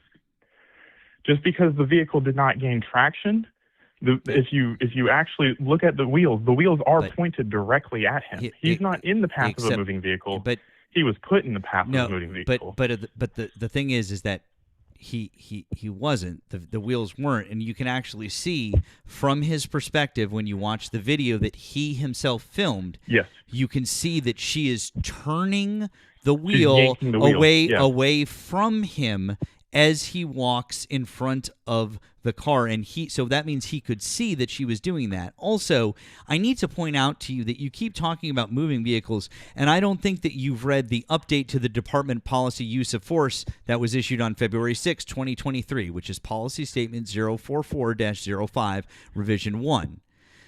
DHS law enforcement officers should seek to employ tactics and techniques that effectively bring an incident under control while promoting the safety of law enforcement officers and the public, and that minimize the risk of unintended injury or serious property damage. Absolutely. DHS I can law hear enforcement that. officers should also avoid intentionally and unreasonably placing themselves in positions in which they have no alternative to using deadly force. So let's touch on that. Let's touch on that last little piece right there. Unreasonably placing themselves in a situation that would require deadly force. So my question to you is, which direction should he have gone to effect the detainment of Miss Good safely? Should he have gone behind the car, in front of the car, over the top of the car, under the car? He's on the passenger side of the vehicle. And now must, because there is a detainment in progress. Hold on, time out, dude. I got to stop you. Guys, I got to tell you on TikTok, guys, it's not my microphone. It's not the interface. It's not anything. It is TikTok. Moving a microphone can't cause the problem that you guys are hearing. It's impossible. There's nothing that I can do moving this microphone that could cause the issue that you're hearing. I'm so sorry. Like I understand. I understand it's frustrating, but there's nothing I can do about it short of restarting the. I've touched the microphone a dozen times since in between there, guys. It's TikTok. I'm so sorry. Anyways, there were already officers on the other side of the vehicle. He did not need to move to the other side of the vehicle. There were multiple officers that were already there. He did not and should not have moved in front of the vehicle. There is zero reason for that to have happened based on every single bit of policy written by DHS, CBP, and ICE training. There's just none. I mean, I'm sorry. Like, again, take our feel. We got to take listen. Take our feelings out of it. Again, we're taking our feelings out of it. Absolutely. All we have is policy, and I've got policy out the wazoo that says that every single thing that they did, that he did in terms of the way that he handled this situation, was against all of their training, because they're not supposed to walk in front of a vehicle. They're not supposed to put themselves in the path of a vehicle. Moving or not, they're not supposed to put themselves in a position like that. So that's number one. But then also number two is that even if they are in that position, just being in that position doesn't authorize the use of deadly force, because he could have simply taken one step to the right and not gotten grazed by the car, because that's all that happened to him. He was just grazed by the car, and if he had simply taken one step to the right, he wouldn't have gotten grazed. And to your point earlier, the reason that the first shot went through the windshield, it went through at an angle, and it did go through the front of the windshield, but it went through at an angle. And the reason that it did so is because he was already. Do you have? Yes, yes. I can show you, if you'd like. I can show you a video that outlines his body and that illustrates that. Would you like to see it? Can you look at the stream? Can you pull up? It'll probably screw up the. Screw up the thing. Do this if I pull the stream up. Were you looking on your phone? Yeah, I was on my phone. Okay, then I can't. I can't. I will go back and watch it. If you play it like right now, I'll just rewind it on my phone after we get off. Well, I can't. I can't prove. I can't do it. Let me not. I won't do it right. I won't do it right now. So, Okay. But here's what I. But I hear your point. I hear the point that you're making. What I'd like you to do, my friend, because listen, again, I appreciate that the fact it sounds like you genuinely want to talk about this. This is why what I would like you to do, go to the New York Times, okay? And no matter how you feel about them, from a political standpoint, this and that, they just did a video analysis of it, and I thought that it was very fair and very true. And they point out the fact that when the first shot happens, you can see the outline of Jonathan Ross's body as compared to the vehicle. And so when you look at his body and the outline of where he is compared to the vehicle, you can see that he's already to the side of the vehicle. I'm not saying that everything didn't happen very quickly. It happened very quickly. It did. In less than 2 seconds. But we have Supreme Court, again, we also have Supreme Court cases that say that's also not a justification for use of lethal force. Something happening very quickly or only having a split second to decide something doesn't justify the use of deadly force. It's either completely justified or it's not justified. We don't sit in gray areas when it comes to the law. I understand that. That's all, man. I'm just trying. Listen, I understand. I do truly understand that law enforcement can be a very difficult job. I've known plenty of law enforcement officers, and I'm not saying that every law enforcement officer out there is just trying to pop off with somebody. But the way that Jonathan Ross acted, everything about his actions on that day were not in line with a well-trained, disciplined law enforcement officer. That's what I'm trying to get through here from a policy-based standpoint in his training, number one, and then from a use of deadly force standpoint, as the law says, from precedent that goes back 40 years to Tennessee v. Garner, and then we could look at multiple Supreme Court cases since then that have ruled on the use of deadly force in situations just like this one, where a vehicle is coming at a police officer and saying, no, you can't just shoot at them just because a vehicle is coming at you. Even if it's a fleeing suspect, even if it's this situation, even if it's that situation, because this has gone to the Supreme Court like 10 different times. And there have been many cases that have gone to the Supreme Court and lower district courts. Now, the Supreme Court is obviously the authority on the matter, but there are many cases, if you'd like, I can send you a link to some of them, that completely vindicate officers that have done the exact same thing Jonathan Ross has done. In fact, I think there was a video, it was circulating around, kind of disingenuous, completely different circumstances, but there was a video of an officer that got run over by a Jeep that she was standing directly in front of, not trying to move out of the way, and it was ruled a justified shoot. So we can go back and forth on that. The argument here is that we're trying to be lawyers. I'm not a lawyer. I don't think you are. So we can read and interpret policy all day long. And the crux of it is policy does not dictate law, and the law is on his side for use of force. Policy, maybe we can agree to disagree. I don't think it is. My friend. Listen. I'm respectfully. My partner is a federal attorney. My partner is a federal attorney. My partner, and and just respectfully, I strongly encourage you. Like, have you read Tennessee v. Garner? I have only read it in the context of this case where it's been brought up. I really would recommend it. You should also have you read Felix? That was decided in May of 2025. Yes, Felix, where they're talking about totality and the B pillar policy, where you don't interfere with, you don't cross the B pillar. But I listen. I understand that the circumstances in that are different, but they do talk about putting yourself in unsafe situations, and then making it so that you don't have time to make a decision, to make a reasonable decision, which very much applies here. And we can go back to other cases as well where we can see that. And this is where when I say that I don't believe that the law is on Jonathan Ross's side. I understand. I understand that you're saying you think it is, but here's where, looking at precedent, I don't believe that it is. The reason I don't believe that it is because he had reasonable action to move out of the way. Before that, he placed himself in the path of the vehicle. However you want to characterize it, or whatever you want to say. Can I push back a little bit on that second point? Sure. I don't know if, I mean, I'm sure you've seen it. You do this all day long. Mm-hmm.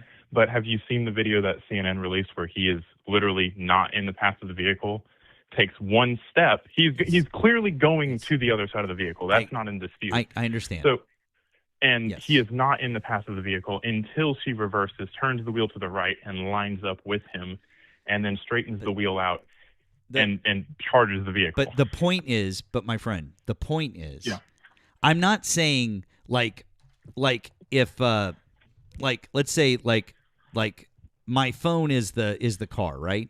I'm not saying that Jonathan Ross did this. I'm not saying that this is the condition that has to be met.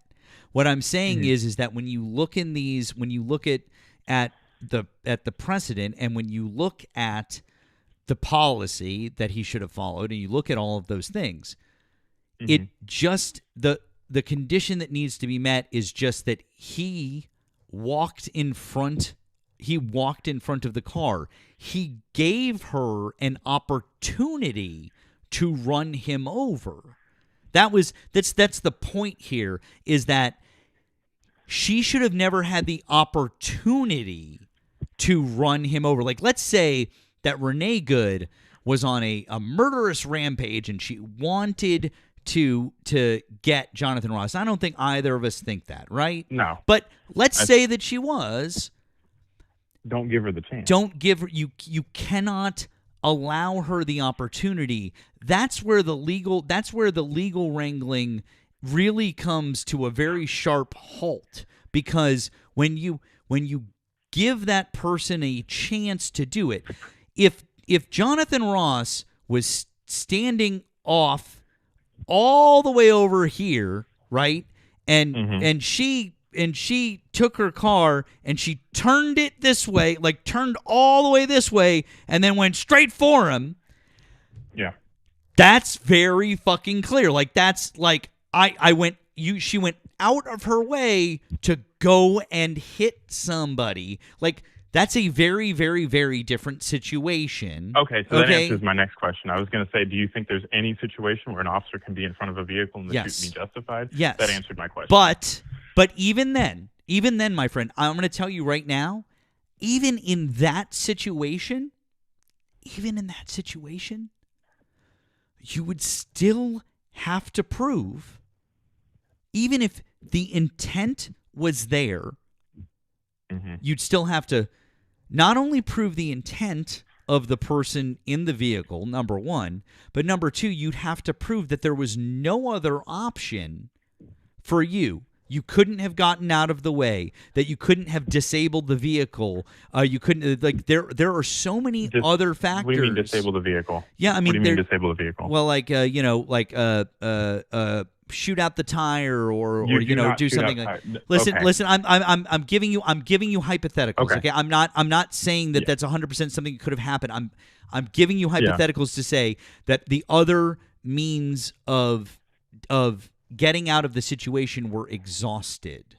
That's what I'm saying, is that there has to be a number of different parameters that need to be met before use of force can be justified. And we know that based on all of the different policy directives. So that's why when I say that, like, from a legal perspective, if you brought this case to the Supreme Court, and I wonder if it'll get there one day, because I think maybe it will. I think it might. This has enough public opinion and a public sentiment that I think that an investigation and a trial, honestly, a trial should be done either to convict this man of everything you're saying or to vindicate him of the points that I'm making. I think that based on what the Supreme Court has ruled in the past, that looking at the circumstances here, that looking at the totality of everything that happened, simply walking in front of the vehicle and putting Makes yourself in that situation is like an open and shut case from everything that I have read about how the Supreme Court has ruled on this in the past. That's all that I'm saying. I think if you read the case law, I feel like that it really sticks out that way, because there were officers on the other side of the vehicle. There was nothing to be accomplished by him doing that. No one was in imminent danger. There wasn't, a threat, an imminent threat to someone's life, so he needed to do that. It was like he was just walking and filming, and so that's my point. Yeah, and my only counter to that is that while everything you're saying is mostly true, I disagree on some of the things about putting the public in danger and putting his other fellow officers in danger and putting her wife in danger, that there was a threat to the public, not to mention a slick road with protesters less than 100 feet away of this fleeing vehicle. I disagree, on a lot of different points, but we have clarity on, I respect what your analysis of it, like the fact that you didn't put any emotion into this. I don't think we're going to agree, but I think that is for a trial jury and a prosecutor to prove, because you do have the presumption of innocence before you just get mobbed by the public, or you should. This is America. You should have that presumption that he's not just this murderous rampage that wanted to get some shots off. And that was one of the things I was like, you don't work somewhere for I think he was working there 8 or 10 years, and then just say, you know what, today's the day I'm going to shoot me some, protester. Well, Mr. Paramedic, you do know about the report that came out of ICE where they had concluded internally that officers were placing themselves intentionally in front of vehicles to shoot at suspects, right? You know that that's really a thing.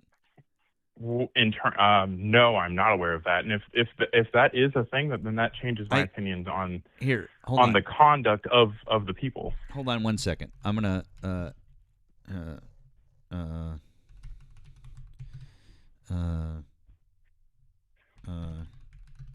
You're right. You don't just get to make yourself a human barricade and say, "Oh, but she hit me," or "She was trying to hit me." Right. I agree with that. Right. So here we go. Let's see here. Was that a part of their training to detain vehicles? How did all of these officers just get the idea that they're going to stand in front of moving vehicles? So this was a 2013 report. So this is actually during the second Obama administration. And this was an independent review. This was 12 years ago, 13 years ago now. Yes, but guess who is still part of ICE at that time? Jonathan Ross. Jonathan Ross was in. No. He's been there for 8 years. This was 13 years or 12 years ago. I might be confusing him with someone else.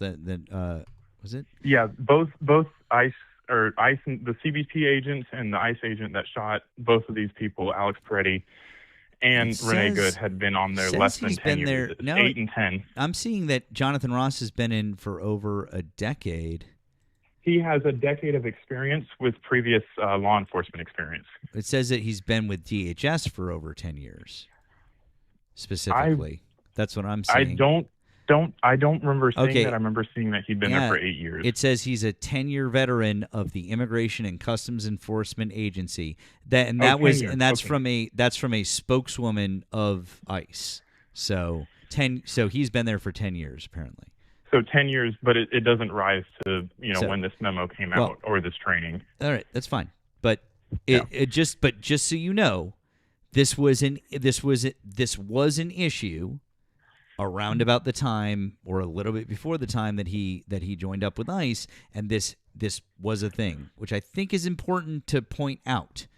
So absolutely, that's a very good point that I've never heard pointed out. Let me read this to you.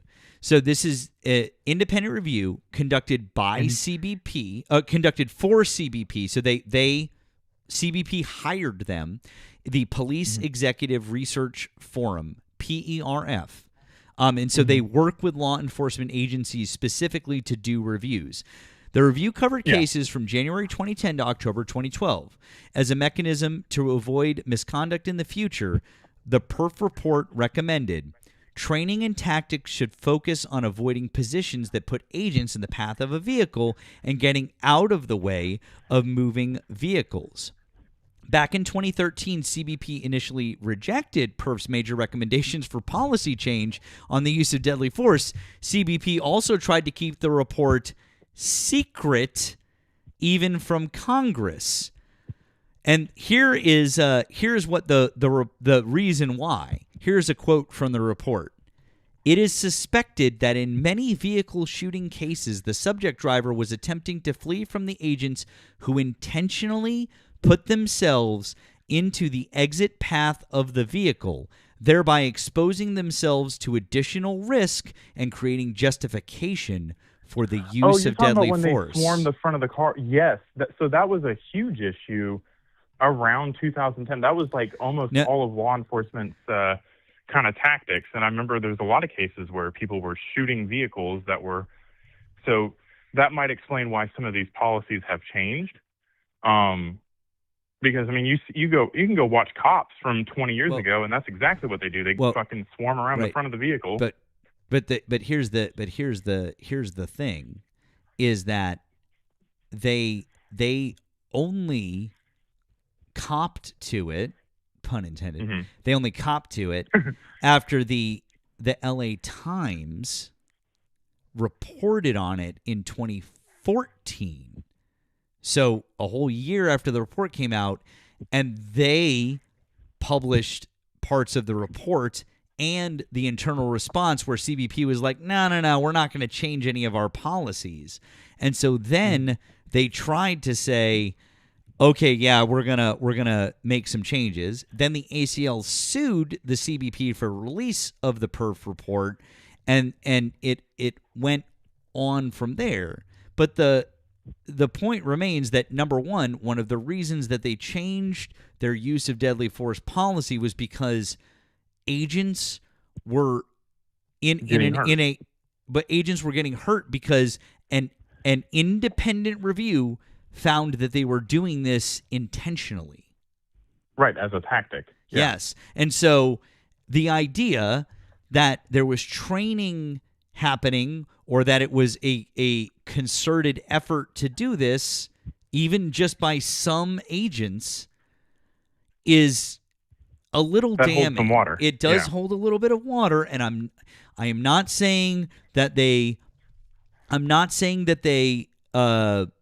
trained people to do this. I'm not saying that is a tactic that is continued. However, if you have agents that were in Border Patrol for long enough, and they're going around with these guys, and they're like, well, they're like, if you need to, you can blah blah blah. You know, where guys talk. We're not listen. Yeah, absolutely. We call that a ROD, a retired on duty, because you can't get with the fucking times. And it's medicine. And on my aspect, you can't get with the medicine because medicine changes, policies change. I can absolutely see that being a culture. I think that I think, like you said, I mean, I do feel like it's a reasonable thing to assess in the totality of the circumstances if we're going to be looking at the conduct of the agency and their history as it relates to incidents like this, since that's. Now, I will push back on that just a little bit. That actually makes the case a little bit stronger for Jonathan Ross. If that is his training, but I don't think that it was. I think by this time they should have at least pushed people out of that mode of thinking. But let's just say, for argument's sake, because that's the argument you're trying to make, is that this is carried over, and this is an instinct or training issue. Then that makes him even less culpable for what he did based off of his training. Now, you can point back to department policies and protocols, and I'll tell you right now, the DOJ's policies and protocols are a lot bigger than my county protocols for medicine. I can tell you right now, I do not know every policy and protocol on everything that I do in the back of an ambulance. I have to look some of them up as I'm providing care for people. There's 100, 200-page documents on how to treat people. I'd imagine it's very, very similar to use of force and when you can, when you can't, it's a matter of you do something in the moment and hope you were right about it, because you're gonna have people, rightly so. I'm not saying this is a bad thing. I'm saying this is a good thing. You're going to have people that armchair quarterback it. You're going to have people that scrutinize it, because law enforcement have a mandate to do something, and they have authority over people. They deserve this criticism and this scrutiny. But what I don't think is fair is to characterize him. Yeah, he just wanted to shoot somebody because this policy that, or this report that came out 15 or 13 years ago. I didn't. I know. Hold on. You did at one point, though. You did say he was a Gestapo fuck and that he just wanted to shoot somebody today. But I mean, I said at the beginning of this conversation, I said I've got feelings about it. But what I said to you, my friend, is that in our discussion, I said I'm not going to touch my personal feelings. I haven't gone to any personal feelings about Jonathan Ross whatsoever. I have my personal feelings about him, but I am strictly sticking with policy and law, because that's all I need to make my point. I mean, as far as I'm facts concerned, that surround your opinion. Yeah. I know a lot. I might not be a lawyer.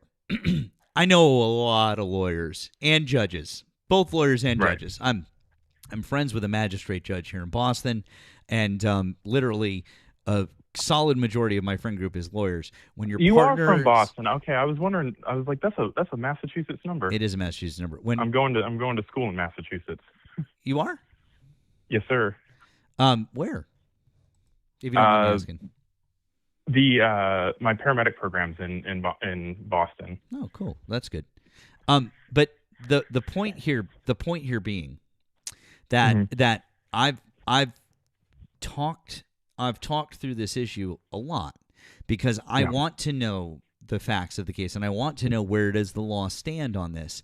And the bottom line with all of this is that he did know exactly, if he was a 10-year veteran of ICE and he was a 10-year law enforcement officer, he knew exactly where things stood in terms of use of lethal force, and all of these guys should have. Now, ICE officers right now are only getting 47. The new guys are only getting 47 days of training. Days. Now, fucking joke. It's a joke. Okay, thank you for recognizing that. I know that. And now, if he was one of those guys, you would say, okay, that is part of the problem, which is that's a whole separate issue, okay? Yeah. But not him, because he was a 10-year he's a 10-year veteran. Better. He knows better. And if you read through on the use of lethal force, it's actually really simple and really clear in these situations. It's not very like long-winded. It's basically just like you can't use lethal force to stop a fleeing suspect in these situations. You can do this, you can't do that, and it's just a couple of paragraphs. And I would think that anyone who is carrying a lethal weapon with them and knows that they are going to be scrutinized for their decisions and what they do, and they know that they need to be held to a higher standard as a law enforcement officer in this country, as our law enforcement officers should be. They should be held to a higher standard in terms of their conduct and their actions, that I would expect that they know those rules and they are able to maintain that level. Because if they can't, they shouldn't be doing the job. And if the excuse is, well, he had PTSD because he was drugged by, he shouldn't have been on the street. He should have been given a desk job. So if he that's can't not do the it. excuse that I'm assigning to him. Not It's you. a I'm bit of saying an of other excuse, people. But yeah, people that don't know shit about shit. I'm just going to be blunt. I don't know how many cuss words I can say before TikTok takes you down. No, you can say all the cuss words you want. That's fine. That's no problem. People that don't know anything about anything kind of piss me off when they take a stance either way on subjects like this, because if you just apply that kind of thinking to it, and it's like, oh yeah, he was drugged, 6 months ago, and I would shoot somebody too. Like, I've heard that argument. I've heard it the other way. If he was drugged 6 months ago, he shouldn't have been on the force. Both of those points are ridiculous. I honestly, in my opinion, both of those points, either way you want to cut it, is ridiculous. I'm just saying that if you're using it, if people are trying to use that as a justification, that if that was a problem, or if you think that was a problem, then the answer is he shouldn't have been there. I'm not saying that just because that incident happened, he shouldn't have been there. But if we think that there was a problem with his mental state, he shouldn't have been there. That's the conclusion I'm at. I would pose to you that just because it was a problem, or just because it had happened, does not mean it was a problem for his mental state. I will say something happening to you does give you a respect for what could happen, and does give you experience. And we're talking about experience of law enforcement officers. Being drugged is an experience. Yeah. It absolutely will affect anybody's decision on whether it mentally affects them or affects how they're going to conduct themselves. It absolutely would, and it should be taken into consideration, but it should not be levied as, this is the smoking gun. Yeah, he was drugged, so that means all right, hang on 1 second for me, friend. Diava, friend, I'm gonna talk to somebody on TikTok. Friend, I'm so sorry. I don't have it set. There's no way for the guest to hear you. I'm so sorry. Because he's on a phone. Can you ask him a question for me? Sure, I'll hop off. No, caller. No. Somebody. I'm going to relay a question to you from a TikTok guest. That's all. Okay. I want to know if he knows what jurisdiction CBP and ICE has over U.S. citizens. So they want to know, do you know what jurisdiction CBP and ICE specifically, that what they have over U.S. citizens? So they have broad authority under 18 U.S.C., which is literally every federal penal code that happens directly in front of them. More specifically, they have exclusive jurisdiction over immigration problems. Any immigration issues. Hold on. But I just asked you about U.S. citizens. U.S. citizens. Okay, yeah. So U.S. citizens, any law broken in front of any federal agent. This is not exclusive to ICE. No. We're talking about specifically ICE, because there are different rules for certain federal agents and then for ICE. ICE is a very specific mandate. There's not different rules on what laws they can affect. Yes, There's there different is. Yeah, there are actually mandates that they have under the Constitution. But the Constitution doesn't talk about ICE. No, but Matt, the executive clause, the executive powers clause does talk about how laws are supposed to be executed. Mr. Paramedic, hang on 1 sec. I'm sorry, Diava. What was that? Sorry.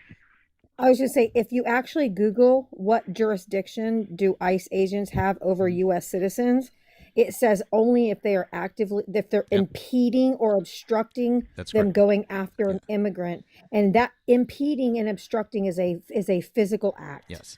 So, my guess is correct, and I this is true.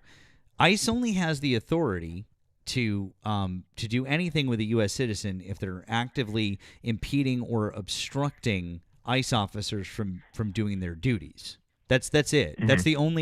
That's the only thing that they're allowed to do. If they're in because pursuit, not they- just standing there. If Yeah, they're in pursuit of an immigrant. Exactly. Yeah. They can't just be standing somewhere, different things like that. They have to be doing an operation. They have to be in the middle of actually executing an operation. They can't just be like standing on the street or something. Like that's the only they don't way. just get to be lone rangers. No. Right. But so they have no jurisdiction. So but I mean, like, so for example, with Renee Good, that there was When they order her out of the car, she doesn't have to stop. She doesn't have to get out. She doesn't have to leave.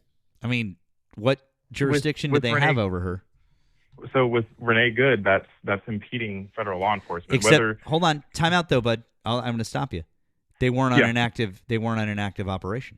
It does not matter. So It that's actually what I does. Yes, it does. It does if they're- because with ICE if they're it does. driving back to base, Nope. if they're driving to pick somebody up, Nope. if they're transporting a prisoner, they No. are No. absolutely in No, conduct. of no, their duties. because with ICE, it actually very specifically matters because ICE, if they're going to stop and detain or arrest a U.S. citizen, it needs to be in furtherance of them impeding their duties, and their duties are immigrations and customs enforcement. Simply getting stuck in the snow on their way back to headquarters does not impediment or obstruction make. And even if you did make that argument somehow, some way, she wasn't impeding or instructing them because they drove around her, and they could easily drive around her. So there actually was not impediment or instruction. The most that could have happened there was they could have see, here's the problem. The most that could have happened there was they could have called Minneapolis police and gotten her cited, Correct. a traffic citation. But she didn't impede or obstruct them in any meaningful way because the guy And who neither shot did Alex her, Preddy. the guy who Drove around shot her drove around her. So how could they be obstructing them? You know what? Hold on. No. I'm going to agree with you on that. Hold on. If he got his vehicle around her and positioned it the way he did, because he did, you're absolutely right on that. 11 other cars have been around too. I don't before him. have an answer for that because I was working under the premise that she was obstructing law enforcement, which absolutely they do have the ability to stop and detain anybody that's obstructing them. But in this situation, she's not effectively I mean, the intent is there, I would say, because she has her vehicle parked in that way and is, acting that way. But you're right. He did get his car around her. So there is a way to do it. He got his car around her and then decided.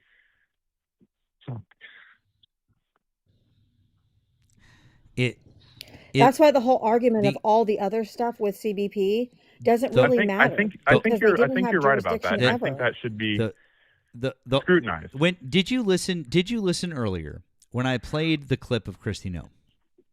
Where she was talking about they were coming back. I got in on the tail end of that. Here's the thing. When you're done, I want you to go back. I played it twice. I want you to go back and I want you to listen to the full clip. Here's what I want you to listen for, okay? Mm-hmm. When she's asked now this is the end of the press conference, okay? There's two important things that I want you to listen for. Where she's like, I think they're all going back to base or something. But here's the thing. When the reporter asks the question, she stutters and she stops. Because she's tripped up.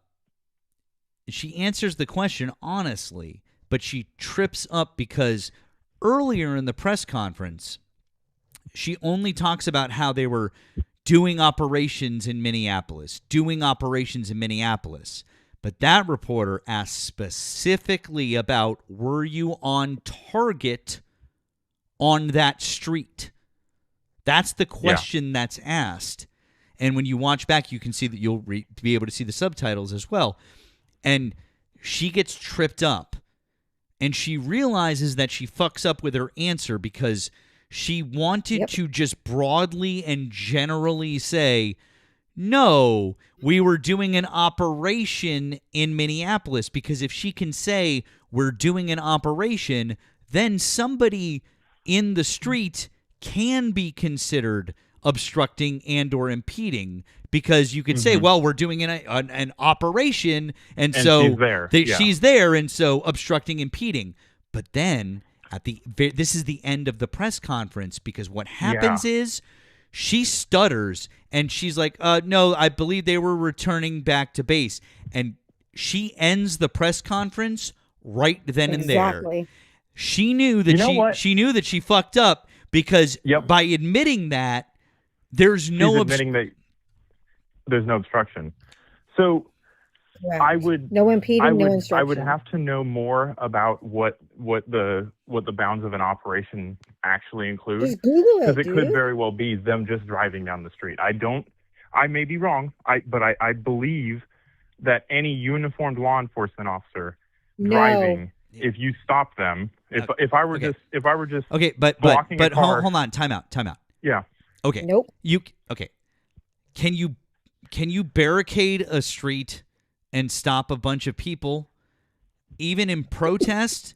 Yeah, I mean you can. I mean, you can do that. Now, can the police come and they can break it up and they can stop you and do all those things? Sure, that's part of your First Amendment right. All of those different things you can debate in First Amendment, and can you do this? Can you do that? But none of that matters, because we know for a fact that they could go around her. 11 different cars drove, just in the video, in the 3 minutes that we have, 11 different vehicles drive past Renee Good's car. It's a 2-lane, one-way street. So there are 2 lanes of traffic. She's partially blocking one.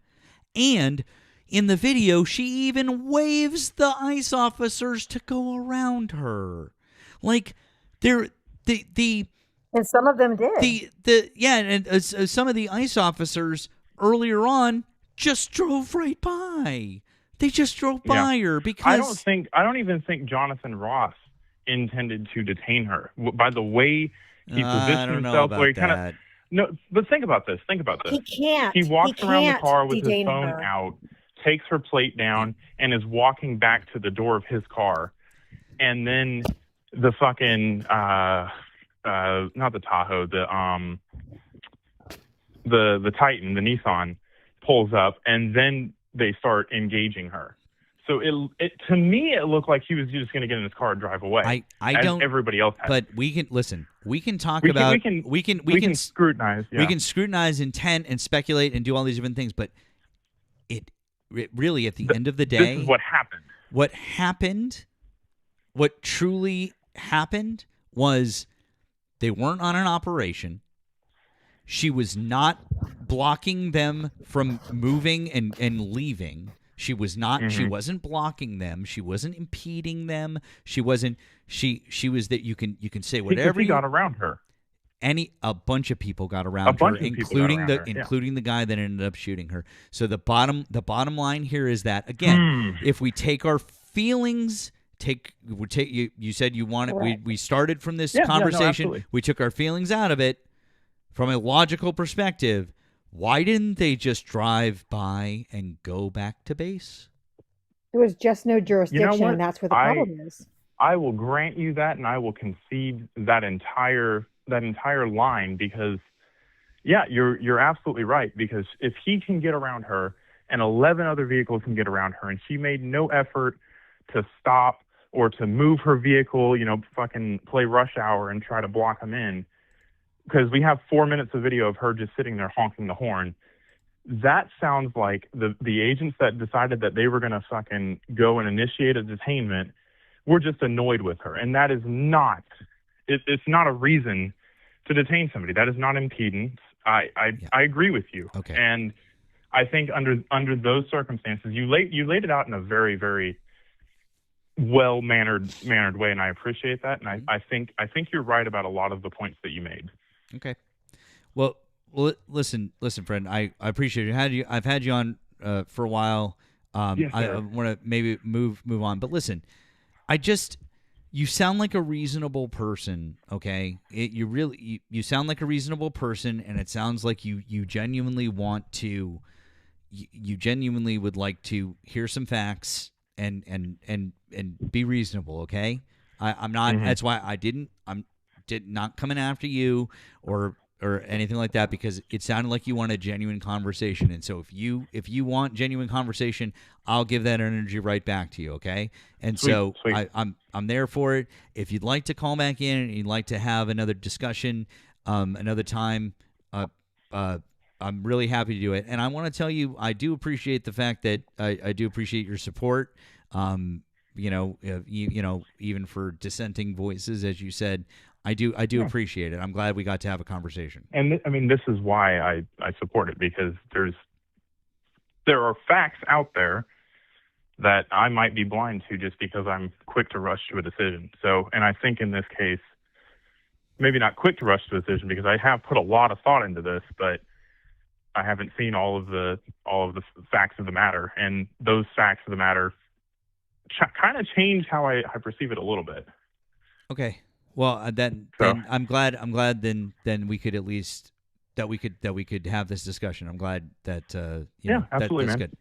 Well, I listen. I appreciate you calling in, and like I said, I appreciate the conversation. I hope you have a good rest of your evening. Okay. You too, man. Good night. All right. Take care. Hey, well, I mean, that's why I requested up. You were doing such a great job. But I was like, literally none of that matters. Because jurisdiction is the only thing that matters. Because a city police can't pull you over on the highway. That's highway patrol. Like, they have jurisdiction. There's only certain things they can do. And they do not have jurisdiction over a U.S. citizen unless you're actively impeding or obstructing an active, like, capture or whatever. And they can't just order people off the sidewalk. They can't order people out of their cars. No. They can't order people to leave. They can't do that. And so that's all that matters, is they don't have jurisdiction over U.S. citizens unless they're actively impeding or obstructing a capture of a fugitive or an undocumented immigrant that they know is undocumented, or they have a warrant for, or, you put your body in front of them, then yes, they can arrest you. But if that is not happening, they have no jurisdiction. So all the other fluff doesn't matter. It literally is just down to that one point of who has jurisdiction. Yeah. I mean, it definitely it definitely it changed his mind. It definitely changes that bit, and the idea that no matter what, that if you can get around, if there's no impedance, then or obstruction, then I mean, they cannot like it, they can be annoyed with it, but it's not a valid excuse to stop a U.S. citizen. It's not justified in any way. So it's really not. And for them to try to justify murder is just wild to me anyway.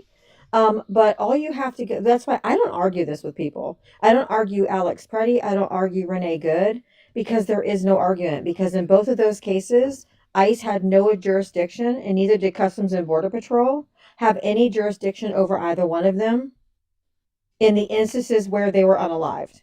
Mm-hmm. So there's literally no other argument. I don't care the angle of the car. I don't care about whether it was if they thought he reached. I mean, none of that matters. Yep. It just boils down to jurisdiction. Yep. Yeah, agreed. It's pretty simple. That's why I kept saying, I was like, we just talk about this from a legal and policy perspective, and it worked this time. How about that? That was me and you both got a win, but that was really cool. I'm not a lawyer. I am a paralegal. I am not a lawyer. I am a paralegal. But I've been in the justice system since 2005 as a court reporter. I was a court reporter first for 15 years, and then I became a paralegal. So I've been in court and hearings and jury trials and depositions and proffers and everything else you could possibly imagine. I've been in. And in this case, the only thing that matters is jurisdiction. They did not have the jurisdiction to tell her or Alex Pretty or anyone else to get off the sidewalk, get out of the road, don't help the lady up, drive your car backward, get out of your car. None of those things they had any jurisdiction to do so. And so that's all it boils down to. That's why I mean, kudos. You can argue any case or any part you want. I just won't argue angles and cars and wheels and I'm over that. all that stuff Yeah, because I'm it's with you. just down to one thing, and it's just jurisdiction. Yeah, agreed. I'm over all that other bullshit too. I really am. So, with you. Well, You can drop me down. I just wanted to say that because he was. I'm like, somebody say jurisdiction. Somebody say it. promise I would have gotten there too. I promise I would have gotten there. So, but I appreciate you, friend. Thank you very much for coming. But up. unfortunately, their direction from the top, like Bovino and all them, are like, these are your streets. Do whatever you want. They have this false sense of what they're allowed to do, like they're the fucking Gestapo and they're like the end all be all. Got absolute but we immunity. have laws. Oh, absolute immunity. No, you don't. No, you do not have absolute. Yeah, immunity. they have laws in this country, and while Donald Trump may be ignoring those laws and not wanting to hold them accountable, he won't be in power forever, and neither will Republicans, and they will all be prosecuted one day. 100%. That's exactly right. Well, thank you for coming up, friend. I appreciate it. Thank you. I appreciate you. Thank you. Have a good night. Bye. Good night. Bye. W's for Diava. Hopefully we can work this out with the phone system and guests so that we can all talk together. Let's see here. Actually, before we move on to another guest, actually, let me do this real quick. Actually, can I get a mod up real quick? Can I get a mod announcement real quick from one of my friends who is in here? If one of you could pop up real quick, that would be great. Just 2 seconds. 2 seconds. Oh, well, Diava's back. I could have asked Diava. I'm a mod. Oh, yeah. Give me like 30 seconds. I'll be right back. Yeah, go for it. Thanks. All right, everybody, tap the screen. Let's get him up to 250,000 likes before he gets back. We have 1,000 people in here. He only has 11 of his 20 goals. Let's hit up the gift goal. Let's tap the screen, get him up to 250K likes. We got this, guys. There's over 1,000 people in here. We got this. You guys can tap the screen. I see the hearts flying. Good job. Make sure you love you too, Babs. Thank you for all the kind words, everybody. Make sure you're following Matt. If you see a red follow at the top, that means you're not following him. So make sure you give him a follow. Heather, I've been going live on my backup account. So just put in Diava, and whatever account I'm on that day will come up. So you can find me that way. My main account's on an account ban warning, so I'm using backup accounts right now. All right, we're at 241. Keep tapping, y'all. 16 out of 20. You guys almost got it. Let's go. Let's surprise him when we get back. There will be another administration, I promise you. Fascist regimes and these kind of regimes, good always wins over evil. Bet on it. So everybody, make sure you're giving Matt a follow. His pay links are in his bio or in his link tree. I'm not sure which one he has. 19 out of 20 for the gift goal. Come on, guys. One more. Let's go. Make sure you do daily heart me. That helps with the algorithm. Gift goal achieved. You guys rock. Good job. But make sure you guys are tapping that screen. We got 253. Yes. Good job, guys. Let's take care of Matt. He's smart. He's great at what he does. Let's all make sure we support our left creators and make sure that we're giving them the support that they need every single time that they go live. This is my main account, which is on an account ban warning, so I don't use it to go live every day. So just type in Diava. and pull up whatever backup account I'm on that from 4 to 7 p.m. Eastern. All right, Matt. I challenged them to get you to 250,000 likes, and you got 262. I challenged them to blow out your gift goal. We blew out your gift goal. You know, I don't know. I might. Our friend Eric Ashante is a pretty good like mod friend to hype up. But I don't know, Dio. I gotta tell you, this is pretty great. Guys, make sure that you're following Diava's backup account. I don't know if you guys have noticed that she's been on her, or you mentioned that. You've been on your backup account. I did. I was on my Diava Talks 8647 is what the one I'm using right now. But if they just type in Diava Talks, it'll just kind of bring up whatever live I'm on that day, whatever backup account. Because you know you're doing something right when they get you shut down daily. Oh my God. It's the amount the amount that you get popped is wild. That's all I'll say. Well, you do know that I have a group of people that have stalked me, and they have sent over. In the last 4 weeks, I've had over 50 cash on delivery pizza orders sent to my house. And Craigslist ad that I'm giving away free phones. So I have people coming and knocking on my door looking for free phones and all this stuff. So it's been insane, absolutely insane. And on Super Bowl Sunday, they ordered over $1,000 worth of food to be delivered to my house, cash on delivery. So I'm so sorry. I had no idea. Yeah. So it's been a wild ride, but you know what? I don't mention it on my live because I don't want to give them any air. I don't want to give to any kudos, credit, or that they're bothering me, or I have cyber crimes because I'm fully doxxed, including my social security number on their website. And I have cyber crimes with the FBI filed. I have local police reports filed just in case it escalates to anything more. So I literally go through it daily. But I just go on my live and I act like nothing is happening because I don't want to give them the satisfaction of seeing me rattled. Well, you do a good job of not letting them see you get rattled, but that sucks.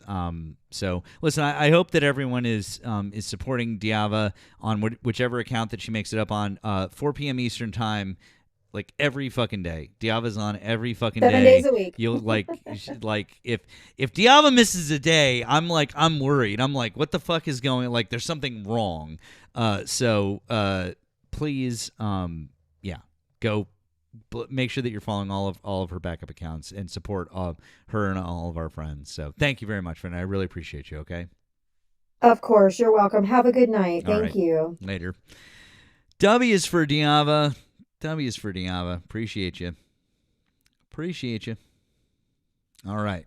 Where are we at? I think we got time for one more. I will. Thank you to Miss Ella and J.G over on the tube for the jewels. Thank you again, Mr. Paramedic. If you're still listening over there, I do really appreciate your generosity, and I do appreciate I do really appreciate having a good conversation. If you're still listening, I just want to say thank you, and I appreciate a good conversation. Those are the kind of conversations that I'm here to have, and so thank you. I appreciate you. Let's see here.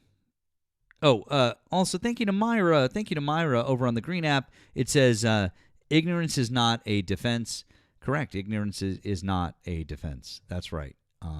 You got to know what you're doing. You got to know your job. You need to know the rules. Et cetera, et cetera. They've all got to be there. So that's really, really important for sure. So, all right, let's see this. All right, let's see if we can grab one more. Let's see if we can grab one more caller. We'll reopen the phone line. The phone line is back open. If you've been waiting to call in, feel free. The phone line is open. Open. Thank you, guys. Here we go. Thanks for calling the stream. Did you vote for Donald Trump? I did. Yeah, I was just listening to your conversations. Okay. Can you tell me how old you are and what state you voted in, please? I am 46. I live in Georgia. Okay. Would you like to discuss one of the subjects that I have on the screen or something else that Donald Trump is doing right now? Yeah, actually, I was wanting to talk about, I see where it says MAGA isn't Christian. Yeah. So I just, I don't really know much about your channel, your streams, or nothing. This is the first time I've seen it. So okay. Well, but the reason I make that statement is I'm not talking about people personally. If you're, I'm not saying that you personally say as somebody who voted for Donald Trump that you're not Christian necessarily. What I'm saying is that the policies that the Trump administration puts into place and that the MAGA movement supports as a whole and that Republicans vote for are not in line with Christian values and the teachings of Jesus Christ. like which ones? Like all of them. All of them? Mm-hmm. You mean like God and family values? Because that's one of the values that keep me conservative. Well, let's think about this. So in the Gospels, I mean, you're a Christian, sir, I assume? Yes, sir. Okay. If you don't mind me asking, what denomination? I'm non-denominational. I don't believe in denominations. I believe in Jesus Christ as my Lord and Savior. Okay, that's fine. I just thought I'd ask just in case there was anything specific maybe we need to talk about. That's fine. So if that is the case, and you're non-denominational, in the Gospels, what are the main things?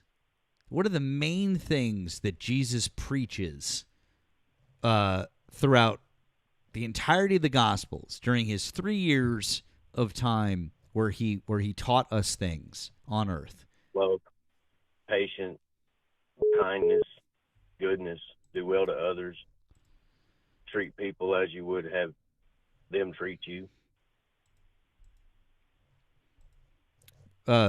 Right. A lot of that. Yeah. Right. A lot of that is correct. Yeah. But maybe going a little bit further, more specifically, he mentions multiple times that you should feed the poor, help the sick, visit those in prison, that you should welcome the stranger in the strange land as your neighbor, that whatever you do for the least of those, you do for me, as in for Jesus himself.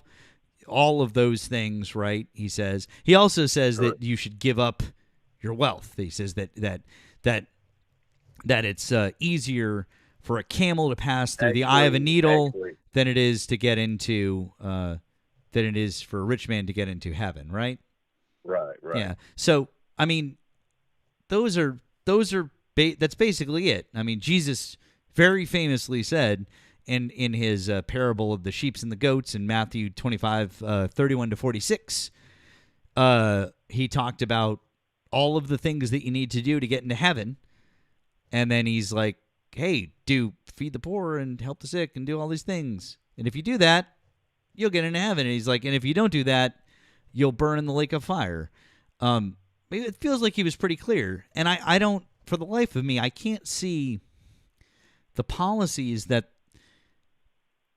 are being pushed by the Trump administration and Republicans that are in line with any of that. So the fact that when Trump wants to make the United States a Christian nation again, well, what's your thoughts on that one? Well, number one, the United States was never a Christian nation. We've never been a Christian nation. It was founded on Christian principles. No, sir, it wasn't. I'm not saying they were right about everything. No, but yeah. no, I'm sorry. I mean, it says no, in God sir, we trust. sir, no. Okay, so number one, in God we trust was only added in the 1950s. That has never been our motto from the time of the founding fathers. Number two, our founding fathers, the main ones like George Washington, James Madison, Thomas Jefferson, John Adams, they were deists, not Christians. They believed in a higher power, but not necessarily the Christian God. John Adams very famously in the Treaty of Tripoli, our second president in the Treaty of Tripoli said, and I quote, "The United States is in no way founded on Christianity. It's in no way a Christian nation." Thomas Jefferson, our third president, famously wrote his own version of the Bible, which did not include the virgin birth or the resurrection because he didn't believe in either of those things. I do feel like believing in the virgin birth and the resurrection of Jesus Christ are two fairly important things if you're going to be a Christian. These were deists. That's the reason why God is not mentioned a single time in our Constitution.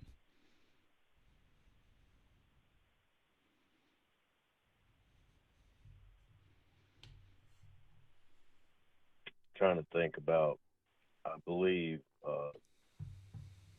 there are certain alienable rights that we have under God. I just believe. So you're saying you don't think Christians existed in America when we were founded? I never said that, sir. What I said was we weren't founded as a Christian nation. We were founded as a nation where you can practice any religion that you want, and there's no state-sponsored religion.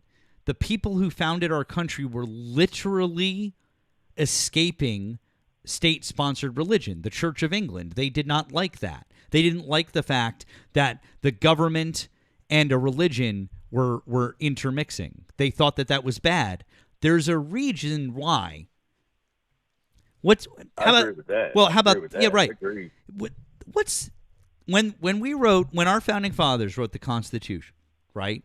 And then immediately after writing the Constitution and sending it out to be ratified, Thomas Jefferson and James Madison and Hamilton and all those guys, they were like, wait a second, we need to enumerate everyone's rights. So they decided to sit down and write what is now known as the Bill of Rights, the first 10 amendments to our Constitution. What is the first line of the First Amendment? The very first thing, like, it's literally the most important thing that they thought of. It's the first line. Do you know what it is? I don't recall. It's Congress shall make no law respecting an establishment of religion. That's before freedom of speech, freedom of press. That's before the Second Amendment. That's before the Third Amendment, the Fourth, the Fifth. The first thing that they said was no religion from the state. It's kind of important to them. So no, yeah, I don't know. I can't argue that. I'm not even trying to argue for the Constitution. Right. And I could be wrong about being founded, but I do know that they came here with the Geneva Bible. Listen, my friend, it's fine that there were a bunch of people who practice Christianity here. It's fine that our nation is a majority. It's 70% Christian or whatever it is. That's fine. There's no problem with that. But when I ask you and I say, hey, Jesus taught all these really important values, it's the foundation of the religion, and Donald Trump and all of the Republicans claim to be Christian and for Christian values, what values are they putting forth? And just saying that they're going to make America a Christian nation again. Well, again, they're not promoting those values. All the values that we both listed, you and I both listed the values, and that's the value. But they're not doing anything. They're not doing those things. That's my point. MAGA people? Okay. I'm not talking about MAGA people. That's a whole other discussion about whether or not the people who voted for it. I'm talking. It says MAGA. Yes, it's Christian. And I remember I explained at the beginning of our discussion that I'm not talking about people specific. I'm not talking about you individually. I'm talking about the administration and the policy that they put out there. You would think that if they were Christian, and they were trying to do Christian things and were for Christian values, they would be passing laws that would be actually for Christian values. They would be feeding the poor, helping the sick, helping those people in prisons, helping the stranger in a strange land, and doing it for the least of those, like Jesus asked us to do. They don't do any of those things. That's why I find it to be incredibly hypocritical when they call themselves Christians and say that they're for Christian values. My thing is this, because in my opinion, Trump doesn't represent MAGA, and MAGA doesn't represent Trump. MAGA just means make America great again. I understand that's what those the acronym stands for, but MAGA is a political movement that the president is spearheading. It is now part of the lexicon of the Republican Party. So, like it or not, it's literally the movement that you are a part of by voting for Donald Trump, of everything that is going on here. So when we say that, it's the movement. And the policies that the Trump administration is passing are not in line with Christian values. Okay, so let me ask you, what Christian values is the whole what is abortion? Is abortion a Christian value? What do you mean, is it a Christian value? Jesus never said anything about abortion. It's murder. No, it's not, and Jesus never said that it was. He said, I know you in the womb. Before you were even formed in the womb, I knew you. Cool. And at what point does he say, don't get abortions? Because he knew us in the womb. He formed us. That's like Satan ripping apart a child out of God's hands. So wait a second. Okay. So cool. So, but you're also familiar with Numbers 5:11, right? Go ahead and recite it for me. I don't know specific verses. Okay, that's fine. I can't recall a specific verse. This is Numbers 5:11, the test for an unfaithful life. The Lord said to Moses, speak to the Israelites and say to them, if a man's wife goes astray and is unfaithful to them, so that another man has sexual relations with her, and this is hidden from her husband, and her impurity is undetected, and if feelings of jealousy come over her husband and he suspects his wife and she is impure, or if he is jealous and suspects her even though she is not impure, then he is to take his wife to the priest. He must also take an offering of an ephah of barley flour on her behalf.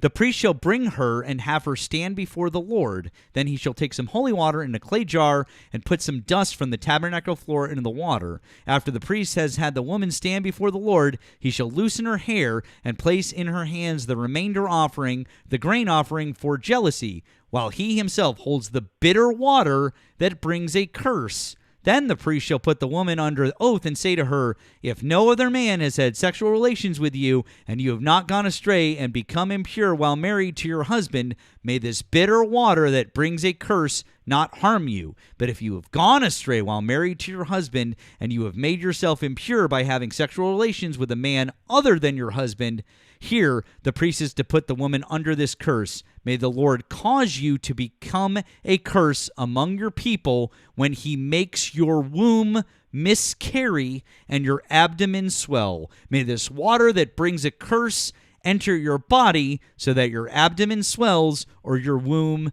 miscarries. It is literally telling the priest to make a woman have an abortion as a test for infidelity. Bet you didn't know that was in the Bible, did you? No, actually I haven't, but that doesn't change the fact that I don't agree that people should be going out there. You can disagree with it all you want, my friend, but you still haven't given me any actual policies that the Trump administration is putting into place that would be actual Christian values that Jesus Christ himself said. You could also just admit that they are complete hypocrites and they don't really care about Christian values. Well, you would be talking about me, because I claim to be MAGA, but that doesn't mean I'm not advocating for Trump. I don't, because actually, according to the Bible, the more I read the Bible, the more I understand that nobody fits the description of the Antichrist more than Trump. Mm-hmm. But I will tell you, as a Christian, I do not see how. I'm just trying to explain the reason that MAGA and Christians, why Christians claim to be MAGA, is because there's so much stuff on the left that is anti-Christ. Reading the Bible. My God, man. Really? You mean like the people on the left who want to make sure that everybody has health care? You mean like the people on the left who want to make sure that everybody has food to eat, especially children? You mean like the people on the left who want to make sure that people in this country who are just looking for a better life are not treated like murderous criminals just because they're here trying to feed their family and work at a farm and don't want to get harassed? Like, really? No, those are the what values are so antithetical to Christian values, my friend? Which ones are they?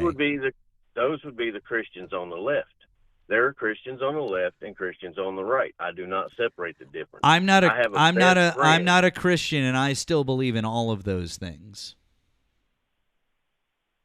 But to say that I only call because it says MAGA is not Christian. Correct. I disagree with that statement. I understand that you disagree with the statement, but from a factual standpoint, you cannot prove me wrong, because I can demonstrably show you that there is no legislation that the Trump administration has put into place, not in their first term and not in this term, and they're certainly not planning it, it's not in the works, that helps poor people, that helps kids, that helps sick people, that helps people in prisons, that helps the immigrant population. They are literally doing the opposite of that. I can't do that either. What do you mean you can't do that? I can't do that either. Because I'm not advocating for Trump. I'm advocating for Christianity. Is what I'm advocating. Cool. For. If you're advocating for Christianity, then why did you vote for Donald Trump? When I said I'm not all the stuff that you mentioned is not what I was talking about. I'm talking about the people on the left who curse God, who say that God doesn't exist. God doesn't exist, but I still believe in all of those Christian values that I just said. So who fucking cares? If we can do all of the Christian value things, if we can do all the Christian value, okay, great. So just because I hurt your feelings a little bit, you don't want to have all of your Christian. Okay, well then why are you upsetty spaghetti about it? Oh, I'm not. I'm just here. You literally just said that the reason that you voted for Donald Trump and the reason that you're upset with the left is because some people say that God doesn't exist. No, that's predominantly what I see. They're advocating for pride. They took God's rainbow and made it into something that's disgusting. Really? They made it into something disgusting. Can you point to me in the Bible where it says that that's wrong? Man shall not. It talks about men leaving the natural use for a woman. No. Or the men leaving the natural use of men and women leaving the natural use of a woman, lying with each other. No, it doesn't. Lying with men. You mean the verse that used to say men shall not lay with boys, the translation that got changed in the 1940s? In 1946. You mean the translation that got changed that used to say men shall not lay with boys, but in the 1940s it was changed to men shall not lay with men? You should Google that. Why don't you go look it up right now? You didn't know that?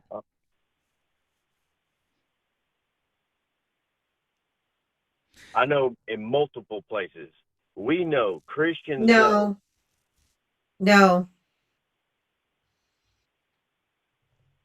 Can you ask him, Matt, how many people in the Bible that Satan killed or unalived? Sorry.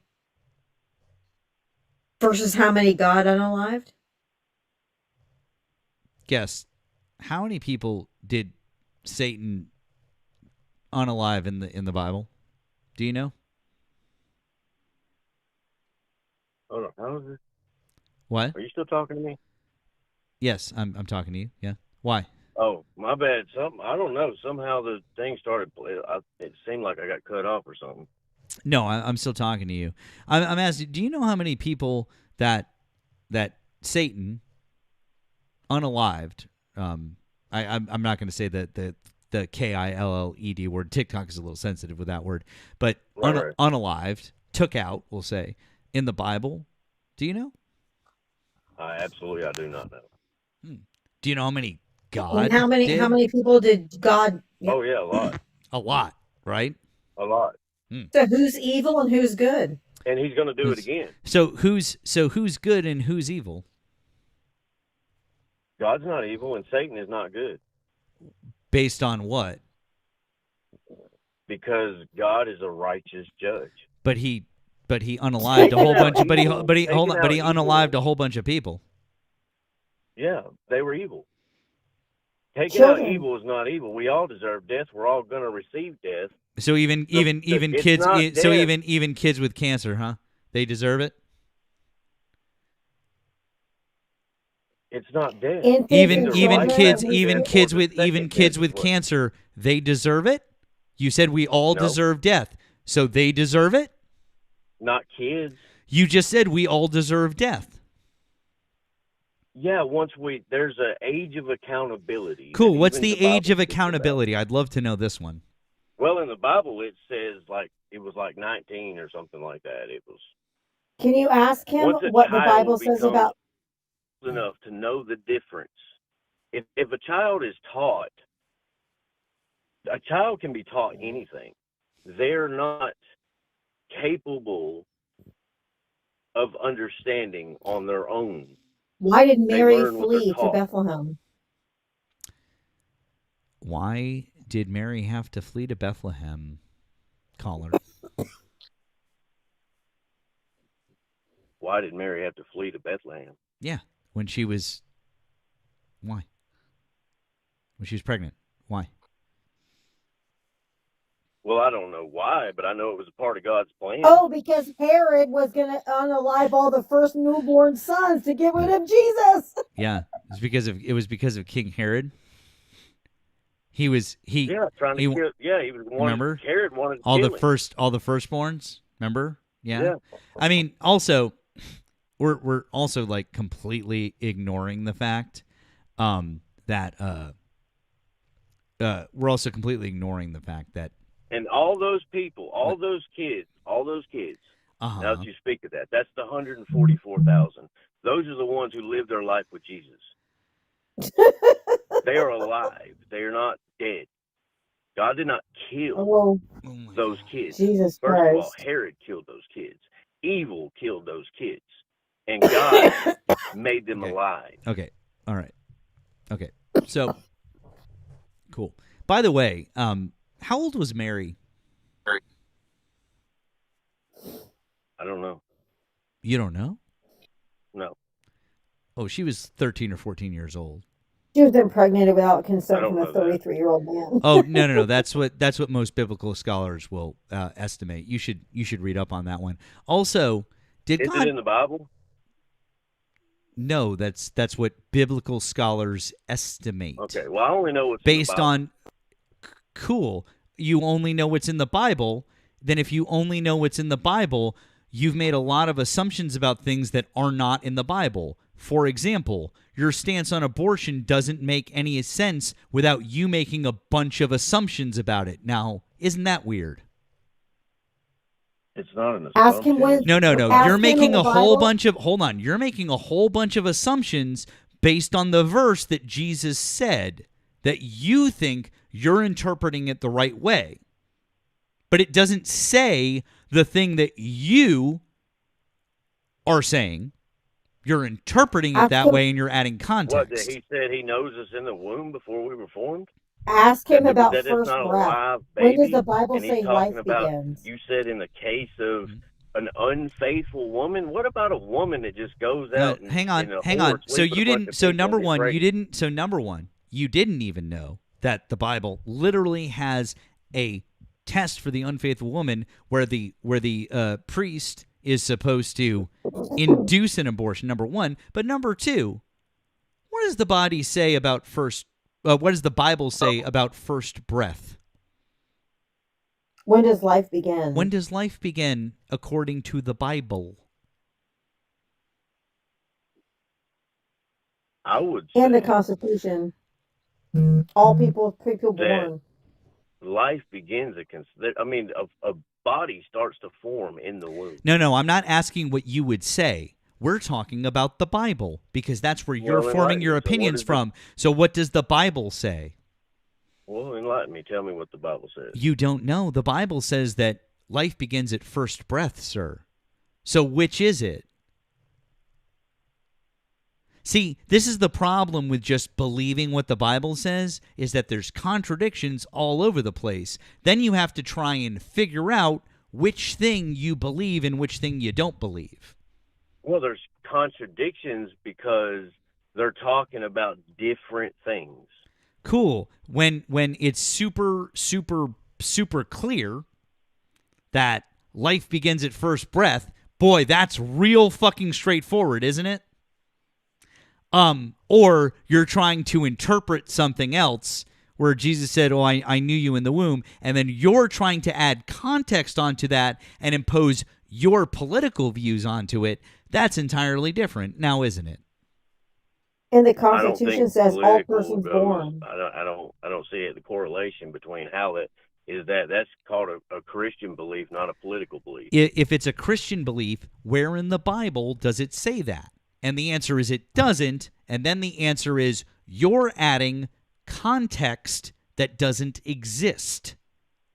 So you're talking about all these theologians, all these scholars, all these No, other the Bible. Christians. No, The Bible. I'm talking about the dude. I'm talking hold on. about the Bible. You're saying that every Christian that believes that abortion is wrong, you're saying that every one of those people are wrong. I'm just telling you that based on the Bible and what the Bible says, it does not say that abortion is wrong. I don't know what to tell you, man. It also doesn't say that being gay is wrong. Let's go back to hold on, because let's take context for instance, right? You said I can agree. They said for a priest, and mind you, he's talking to the Israelites, which the Israelites had they lived under the laws. Okay, of got Moses, it. So and just to then be you clear, had hold on. the Time out. So before we move on with this discussion, are you telling me that everything in the Old Testament we are throwing out? No, absolutely no. I'm not saying. Well, that. wait a second. If we're not doing that, then how are you picking and choosing the things that we're keeping in the Old Testament and the things that we're throwing out? Because now I'm really confused, bud. No, Do you I'm eat not trying shrimp? to do that at all. I Do you think wear you're mixed misconstruing what clothing, I'm talking clothes? Because I was trying to get to my point. Okay, sure. That when we were talking about, you said that abortion is literally in the Bible. I can agree with this. It's not. And he's telling the Israelites that if a woman is caught or she has an affair or whatever outside of the marriage, whatever, to have an abortion. What does that have to do with? So does that give women the right to just go out there and have sex, not worried about the fact that they're going to get pregnant? And, it's okay because Sir, you're adding a bunch of context again that doesn't exist. You're putting your own personal views onto the Bible that don't exist. I'm just talking about the Bible and viewing the Bible as its own scripture is written. You seem to be adding a bunch of context that doesn't exist. You're saying that it doesn't. Mandatory You're saying that these vasectomies millions of for all babies men. that get aborted every year because women. My friend, can't be more- you're just talking about a bunch of shit that doesn't really matter, because the Bible says that you should do abortions for at least in those cases, abortions are fine. And that's number one. And number two, nowhere else does it say you can't get abortions for anything else. You seem to be very confused, and you are adding context that doesn't exist. No, I don't think. Can you I ask them? think that if you're a Christian, especially a woman, if you're a Christian woman, you wouldn't. I think that maybe you shouldn't be telling women what to do at all because you don't have a uterus and you don't get a say in that shit. You're right. Ask and I'm him not how many telling times a anybody woman to can do. get I'm just pregnant a saying year that versus a man. is infidelity Impregnating and someone. I don't sex outside of marriage. I don't fucking care what your opinion is about any of those things. That's not an opinion. That's It's literally your opinion. scripturally. Is Yeah. it not a sin to have sex outside of marriage? Cool. That's great. Donald Trump cheated on all of his wives. So that's not my opinion. That's what I believe. It's in the Bible. Wait. You believe that it's a sin to do that? Yeah, I do. Cool. So Donald Trump cheated on all 3 of his wives and paid off a porn star and was also found liable of sexual assault. So you voted for that, though, but you're cool with that. I didn't say I was cool with that But why'd you vote for it? because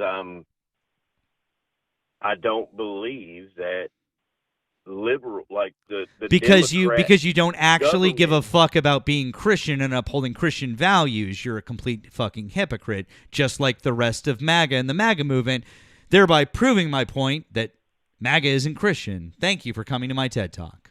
No, I don't. Exactly. Yes. I don't. I don't. They're fake Christians. They're white Jesus Christians, not Palestinian Jesus Christians. I got lost for words. Yeah, I would be too, considering the fact that I just pointed out to you that you're a complete fucking hypocrite. How is that a hypocrite if I believe? But Right. I don't care what you. Because they're pushing. Ask him about mandatory vasectomies. Pride is why Satan fell from heaven in the first place. No, it was not. Bud, I don't know what you're trying to pivot to right now or where you think you're going to go with this Absolutely conversation. But number one, no. Number two, I am pointing out to you, and you have no response to this, and I'm just gonna keep pointing this out until you at least attempt to respond to it. That Donald Trump is a shitbag of a human being who literally cheated on all 3 of his wives, the last one with a fucking porn star while his wife was at home with their infant son. And he's been found liable of sexual assault. He's also been credibly accused by 26 other women. And, hey, you may not have heard about this, but there's this little thing with his friend Jeffrey there that he's been implicated in, and there are tens of thousands of mentions of him. And the least thing that could have happened in those files, like the bottom rung of that ladder that we now know, is that he knew about everything that was going on and didn't come forward with it. So, you voted for somebody who cheated on all 3 of his wives, paid off a porn star, committed sexual assault, credibly accused of doing so by 20-something other women, and probably helped cover up one of the largest schmex trafficking rings in United States history. But keep telling us why the left is bad because they want to feed kids and they want to make sure that everyone has health care, and God forbid that 2 dudes want to live together and be happy and fuck off on their own, because that would make you feel really fucking uncomfortable, right? No, I don't care what people do in their Good, then private if you lives. don't care what people do in their fucking personal lives, then why don't you get the fuck over it and not vote for people who grape women? Well, because I'm not going to vote for somebody who wants a drag queen to sit with their dingalings hanging out in Oh front no, of they little read to kids. Excuse me. At what point have you ever seen a drag queen do story hour, sir? When have you gone? Huh. Yeah, I wouldn't go to it. Exactly. So since you wouldn't go to it, I don't think that you can speak on it. That's number one. Number two, it's completely fucking voluntary, so you don't have to send your kids to do shit. Number three, no one's dingling is hanging out, sir. You seem to have that confused with your fucking Christian pastors, who are the ones who are the most likely to schmexually molest children in this country. Or did you not know that? No, I think you're talking about Catholic priests, and that's a whole... No, sir, I'm talking about faith leaders in general. Or did you not Well, know I've the never- one that I've was... never had Or did that. you not know that literally the one that was advising Donald Trump got arrested and convicted for that? Did you not know that? I'm not Southern advocating for Trump. You Baptists? seem to think I'm advocating for Trump, and I'm not. Then I'm not disagreeing. you with nothing voted say you about voted Trump. for him. So you know You that. voted for him, and you're trying to make the argument that the movement that he stands for is somehow Christian or not being hypocritical by calling themselves Christian. So what do you stand for? Southern I Baptist, stand for Mormon, they're Christian all values, fucking and that's diddlers. it. If you stand for Christian values, you are a major fucking hypocrite. I'm not, though. Oh, except you are, because everything you voted for is antithetical to Christian values. You have literally not been able to prove a single fucking thing that would make that not true. Who is it, the one that has drag queen story times for kids? Who's I'm the so one that sorry. I'm convinced so kids- sorry, sir. I'm so sorry. Could you point to me in the Bible where it says that drag queens aren't okay? Could you point to me in the Bible where it says don't read stories to children and have fun with it and be joyous? If you want me to take the Sing time a to happy look it up, song I to the will. unto the Lord. Is that not? It does actually, I'm it does actually What about mention Rudy that stuff. Giuliani in that It video does. with Hold on. Trump It does wrestling the actually drag mention that queen? stuff. Where does it mention that stuff, sir? Please I go can ahead look and it tell up. me. Great. Look it up I right think- now and tell me. I want to know. Right. Where does it mention drag queens in the Bible? Can't wait. It doesn't specifically say drag Oh, queen. it doesn't. Then what does says- it mention?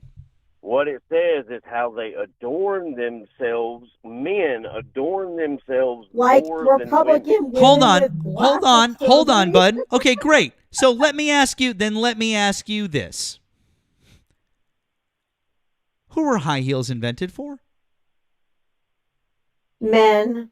I have no idea. About I know high you have heels, no but idea because you're a fucking moron and you don't know that high heels were invented for men and worn by men for a couple hundred years before women started wearing them primarily. They were invented in France and How men did wore they them. get- how did Our they- fucking Like founding wigs. our fucking founding fathers wore high heels, sir. Have you ever seen paintings of our fucking founding fathers? How does that take away from the fact Sir, that it's not sir, biblical, it's not sir, Christian? have you seen paintings of our founding fathers? Do you know what's on their heads?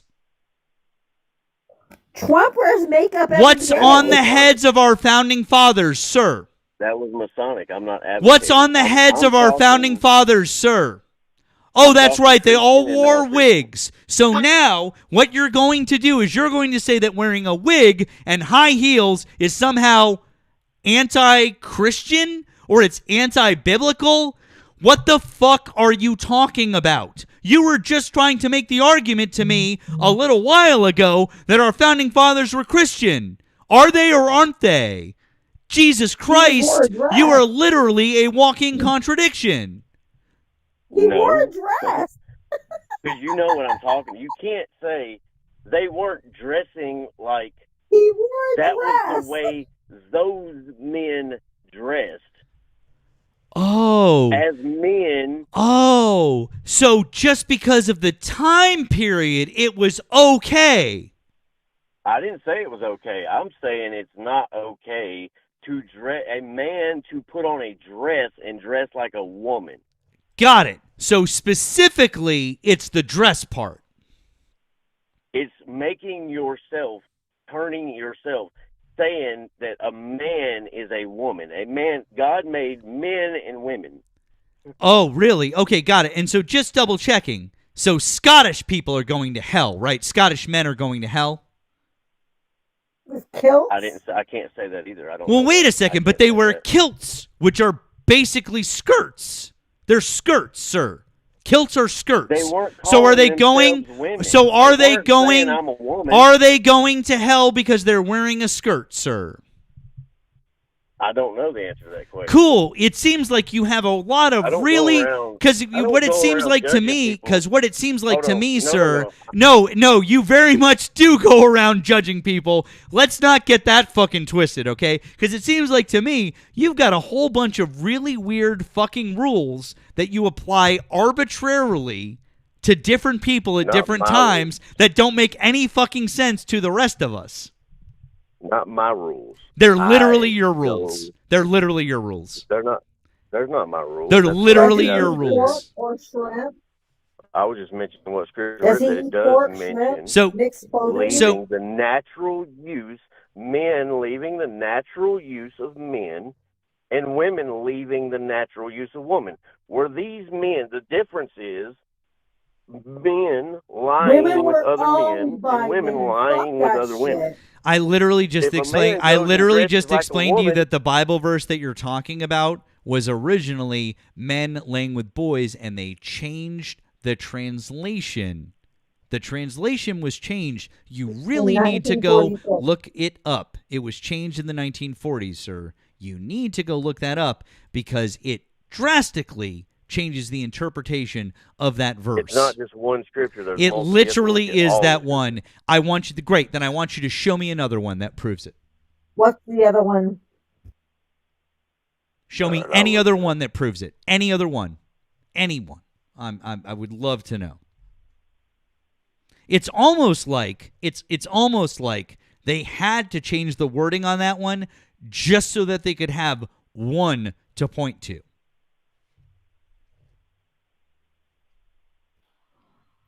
What You're about talking about intersex Leviticus people? 20:13. Oh yeah, If a man also lie with man as he lieth with a woman, both of them have committed an abomination, and they shall be surely be put to death. Their blood shall be upon them. Yep, that one. 1946. But by the way, so Leviticus is fine, right?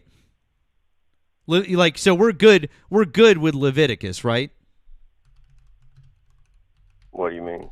Well, what I mean is, Selfish. so are we taking Leviticus at its word? So you're saying you're using Leviticus as a justification to be against gay people. Is that correct?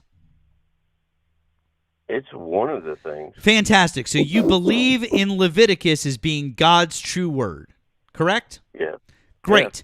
If that's the case, then I need to remind you that in Leviticus 11, you're not allowed to eat anything that comes from a pig. So if you eat pork or if you eat bacon, you, sir, are committing the same sin equal to homosexuality. Also, shellfish. No, I'm not. Excuse me. No, I'm not. Excuse me, sir. I'm in the middle of a sentence. Allow me to finish.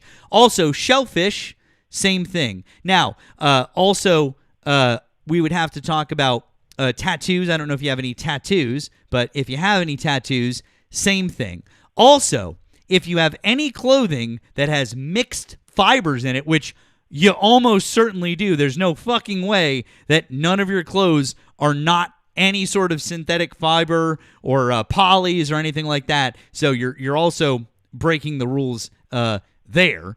Also, did you know that there are rules about touching the skin of a pig? So if you support football, sir, if you ever played football, boy, same thing there too. So I just want to make sure that you're following all of the rules in Leviticus and as staunchly against them as you are that one, right? Wrong. Really? Because- Almost like you're a complete fucking hypocrite, like I mentioned before. Wow, that's crazy. Holy shit, guys. Cherry picking. No, because because Jesus said what? That what goes in the mouth does not. Don't call anything unclean that I call clean, and it's not what goes in the mouth that defiles a man, but what comes out of the mouth. Same with a dick.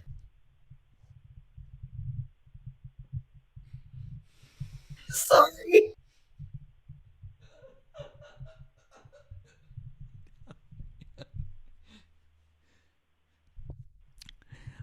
Okay, man. Whatever you say. This is fucking hilarious. I think this is you're fine. Yeah. Okay, great. So Jesus said to ignore Leviticus. He didn't say ignore Leviticus. Oh, well then what about tattoos? So wait, so you don't have any. So wait a second. You don't wear mixed fat. What? Hold on, sir. No, I'm not. This is literally all in Leviticus, all in the exact same book of the Bible, all under exactly the same thing. It's all part and parcel. It's all the same book where they talk about the same thing. So, do you have tattoos, sir? No, I don't. Well, that's good. But I assume that you've never you wouldn't endorse that. You wouldn't date someone who has tattoos, and you would strongly condemn someone who has tattoos, right? And you certainly don't watch football because touching the flesh of a pig is unclean. That would be against your religion, sir. No, I think some people are stretching. So, okay, great. No, it's not. That's literally in the Bible. Also, you don't wear mixed fabrics as it prescribes in the Bible, correct? Cotton polyester blend. What? A lot of things in the Old Testament, what God was telling the Israelites, God ushered in, when he died on the cross, he ushered in, and he said that there were two new commandments that he would bring to us. He entered into a so new homosexuality was abolished too. And the Gentiles. And we're living in the time of the Gentiles. Okay, so then we agree. Okay, great. He said the new. Great, so then we agree. Leviticus doesn't matter anymore. Thank you. It does matter. You're literally just fucking cherry picking. Jesus fucking Christ. Hold on. No, you fucking hold on. You were literally just trying to say that the only thing you want to listen to in Leviticus is the one verse about men laying with men, which didn't even originally say that. That's all you're fucking doing. If you listen to the words that are coming out of your mouth, then by your own fucking logic, it would literally mean that Jesus was telling us, don't listen to Leviticus anymore. So which is it? Are we listening to Leviticus or are we not? He said if you love Which is it? Are we listening to Leviticus or are we not? Or are you just fucking cherry picking it so that you can have the one verse that you want to justify not liking gay people because you're a piece of shit hypocrite human being? Which is it? Well, because you need to fucking own up to the fact that Leviticus says a lot of other shit that you don't follow, but you just like the one about homosexuality because it makes you feel better about hating gay people because you're a piece of shit. First of all, yes, you do. Yes, you do. Yes, you do, because you voted against their rights and you voted in somebody who is literally hurting them. You are a hypocrite and you are a piece of shit. Yes. Yes. Own it. Own it. Own it. Because you are trying so hard. You are trying so hard to justify that the Bible says that you shouldn't like gay people and that it's against gay people, but you won't own up to anything else in the Bible when presented to you in your fucking face. Matt, asking if we're all made in God's image. Are we all transgender? That talks about, and it's not disregarding. Jesus said, if you love we're all in me, his image, so we're all transgender. Sexual immorality is still Jesus never said that sexual immorality is no longer a sin. He did, however, say that don't call anything unclean. If men that I and call women are clean. made in his image, we're all transgender. Great. Just saying. So we're talking about two different issues. Okay. And that I believe okay. Fine. that Okay, fine. a man Okay, fine. laying with a Fine. man. Hey, bud. Hey, fine. You believe. Great. That's wonderful. Just out of curiosity, do you believe that we're made in God's image? I believe Adam was. No. Do you believe that we're all made in God's image? Yes or no? People. Are people made in God's image? I believe that Adam was. That's not the question I asked you. I didn't ask if Adam was. I said, are we, as a people, are human beings created in God's image? Yes or no? It's a question I never really thought about, but I believe when Adam and Eve fell into sin, It's what the Bible then says. God, did you ever that's read? not- that's Have not you the read image. your Bible? The Bible says that we were created in God's image. It's a real simple answer. The answer is yes. That's what the Bible and says. Who did God create? Adam. And then Adam fell into sin. Bud, And then he became Bud, a creature that was Bud. not in Hey, the Bud. image of Hey, God. Bud. Listen to me. We were created in God's image. The Bible says that we were created. This isn't a trick question. It's just that we were creating God's image. Do you understand that? God I was understand the question, non-binary. but I don't think you understand my answer. Because your answer doesn't make sense. I asked you a simple question. Were we created in God's image? And the answer is just yes. Yes, we were. It's in the Bible. Yeah, we were created in God's image. Good job. Okay, fantastic. If we were created in God's image, is God a man or a woman? He's neither. Is he a Wait, ghost? hold on. Wait a second.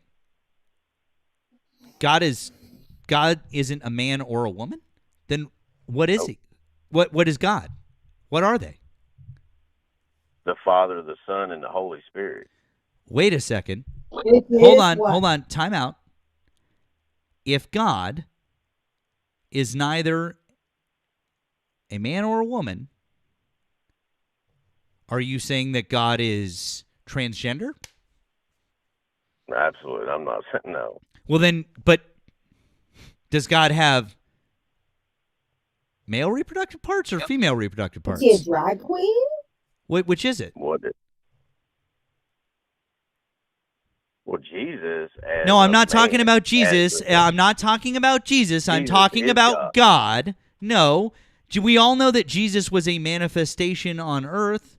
I understand that Jesus was a man for a time. I'm not talking about Jesus. I'm talking about God. He's God is non-binary. spirit. How does spirit have reproductive parts? Oh, I guess that maybe they don't. So that would make God Like a would make ghost? God non-binary, wouldn't it? It would mean It's a he ghost? Has, no, That- he's spirit. That would There's a make difference God. between Wait a spirit. second. He's not- God isn't. Hold on. God is not just the Holy Spirit. It's the Father, the Son, and the Holy Spirit, right? Yeah. And we call it the Father, but that's really a misnomer because at what point in the Bible do we ever find out that God is a man or learn that God Never. has male reproductive parts in any way, We manner? don't. We don't, exactly. Why do you assume God's a man? Well, he called Adam and Eve both as one a man.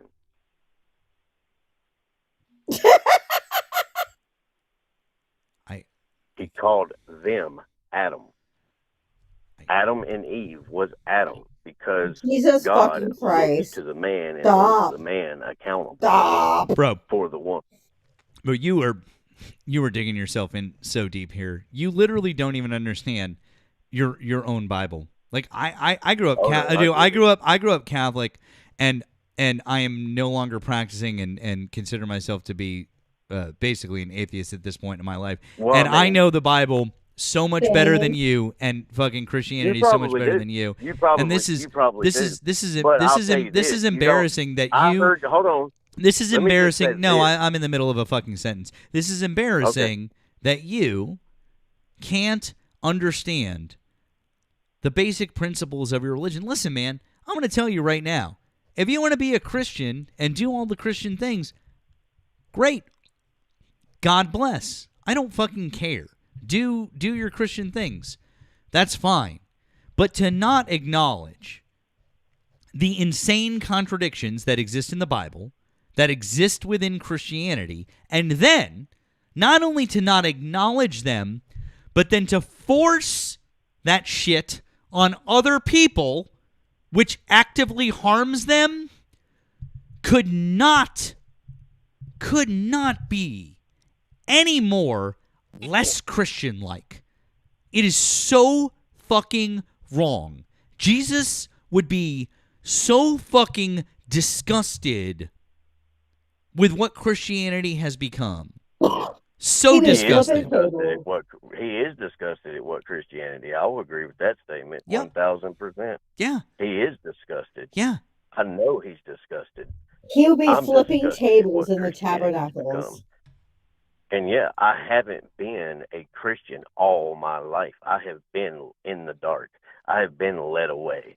God has brought me back, and I'm learning every day. Oh, Jesus I read the Christ. Bible to learn it. I don't know all of it yet, and I haven't You made would be a sense of all liberal of if it, you read but the I know that fucking Bible, everything in it dude. has a reason. Listen. You and would be a purpose. liberal if And you no, I read don't it. go forcing religion on people. That's not what I'm even trying to do. You can say that you don't, but the people that you voted for and the things that you believe in, they do. So Some people do. No, they do.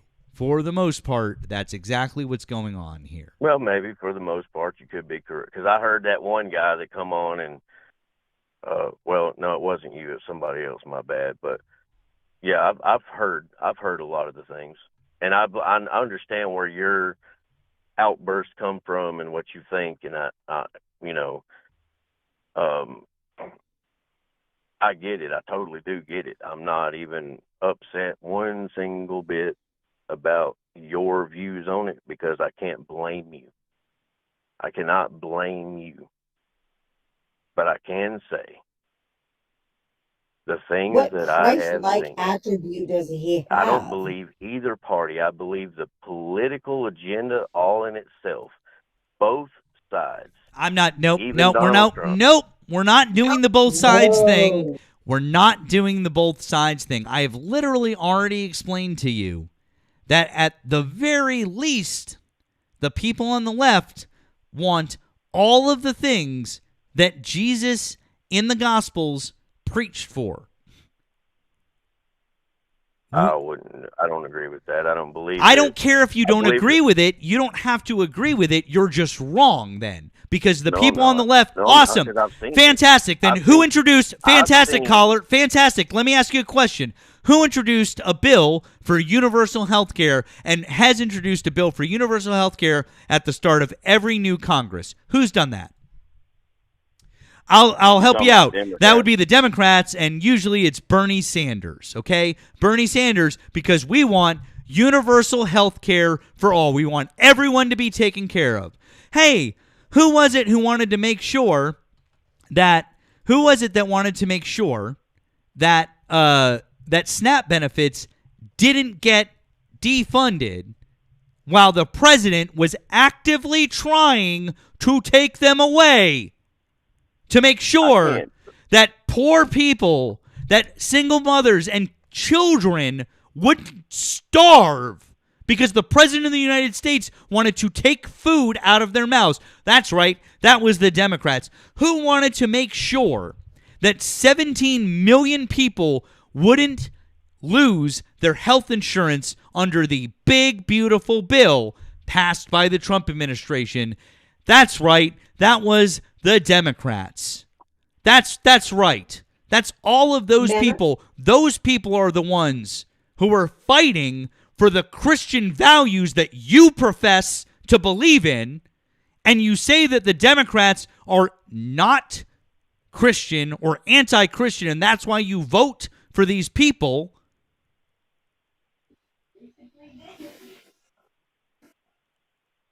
I don't hear people on the right cursing God. He's obsessed. There's no point in this. All right, dude. All right. It's like my All right. parents. Yep. There's no getting through to these Yeah. people. There's just no getting through. I mean, I'm just saying. I've seen Cool, it. dude. I've You know seen what? You know what, people- dude? If that's all you care about, then best of luck to you. It's because they said something mean about God. I'm just gonna abandon all of my other principles and everything else that Jesus fucking Christ himself said to me directly in the fucking Gospels when he spoke to you fucking directly and said, "Do this shit. This is what I want you to do." But you're just going to ignore that shit because some of them said mean things to me, or they said mean things about God, and I don't like that because I'm a little fucking snowflake and I can't handle that somebody criticized Christianity and I didn't like it because I'm a little fucking snowflake. Get fucked. I'm a Democrat because I was raised an evangelical Christian. Dude, that like what you mean? honestly, I listened in church. honestly, dude, seriously, could you be any more of a little fucking snowflake? Like, seriously, that hurt your feelings so much that you would vote for all of that shit? That you want kids to get kicked off of SNAP benefits? You want people to lose their fucking health care? I didn't say none of that. I know you didn't say any of it. It's your fucking believe, vote. first Your of all, actions one of my speak favorite- louder than your vote. words. Your actions speak louder than your words. I know you've heard that expression before, and it's fucking action? true. Your What vote. action? Your What? vote. What are my votes? Your vote. You're a fake Christian. Well, first of all, when you vote, you don't know You're what's a going to white happen. Christian. Oh, not I'm so sorry. Palestinian. You don't know what's going to happen? You didn't know what Donald Trump was saying he was going to do? You didn't know?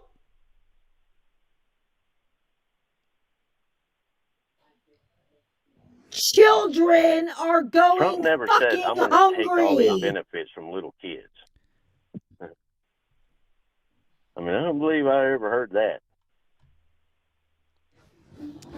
So I guess you never read Project 2025, All I'm huh? trying to- You what never I'm read, trying you to never say, you I'm see here's the here- problem is that you never read Project 2025 when all of us were trying to say, "Hey, the Trump administration, if they get in, they're going to do Project 2025." And all of this shit was already in there. They're going to do it. And you guys were like, "No, he's not going to do that. No. You guys are crazy. He won't do that." And we're like, he's absolutely said gonna fucking do that. If you didn't know about that or you didn't say it, you were being willfully ignorant and you were ignoring the fucking writing on the fucking wall, dude. You were literally just ignoring all of that shit. I'm just so tired of you people claiming ignorance and saying that you didn't know it was going to happen. Or, at the very least, you could have said after November, when Donald Trump literally took SNAP benefits away from people with the government shutdown, even though he didn't have to because it was funded, he still did it anyways. You could have said, "You know what? I don't believe in this." When ICE started literally unaliving people in the streets and beating people and going in with masks and treating people like shit and putting people into concentration camps and doing this to good people, good hardworking people who didn't commit any crimes, you could have stood up as a Christian and gone, "That's wrong. I don't support this." When the big beautiful bill passed back in July and the Congressional Budget Office said, "Hey, this is going to kick 16 to 17 million people off of their health insurance," you could have stood up as a Christian and gone, "I don't like that. I'm a Christian and I don't believe that we should do that." But here we are, sir, in February, and you're still defending it. No, you're going into politics. I wasn't trying to go into politics. Oh, you're not trying to go into politics. Oh, my bad. I didn't realize that you're not trying to go into politics. You just want to be a hypocrite about your religion, not politics too. I don't think I'm a hypocrite against my... I know. You don't think so. You don't think so. I can't.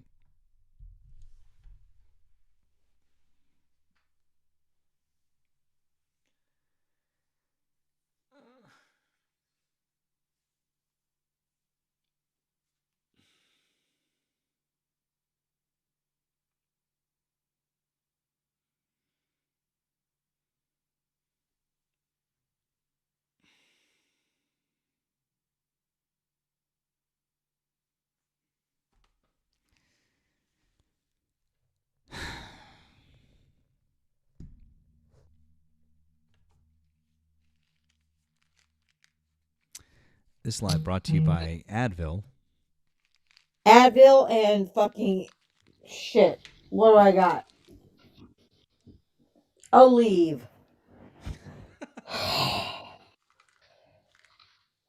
Dude, I was raised evangelical my whole life. I believed all this shit for 50 fucking years until I deconstructed. I just It's so gross. And Matt, I just want to tell you the most disturbing part of this is that I have a child who is 12 years old who came out to me. She didn't have to come out because I'm not like that. But she's like, yeah, Mom, I'm not attracted to boys. I just like girls. I don't care about boys. Oh. Of my 4 kids, she's the only one who told me she was gay. And I said, great. Yeah. That's awesome. I want you to find a life partner. I want you to find someone that will love you back. Yeah, who cares? No one. And I take pride in the fact that my daughter never had to come out to me. None of my 4 children have ever had to tell me what their sexuality was. Because I don't fucking care. As long as you're happy and the person you choose to live your life with treats you good, I don't fucking care. And when they say it's indoctrination, no.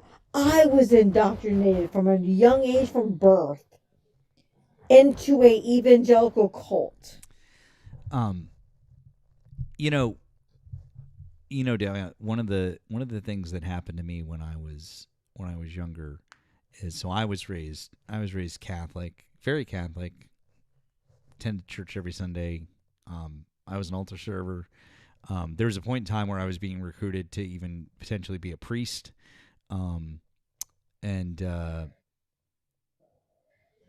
Number one, all of my siblings are very, very left, and we all credit our Catholic upbringing with making us that way, because we're like, I do too. We listened.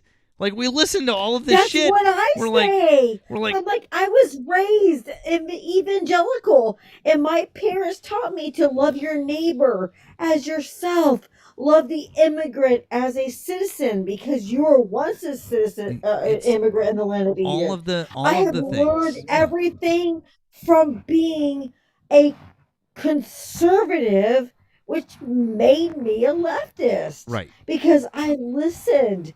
And these people, including my own parents, do not do that. Yeah, and it's the thing is that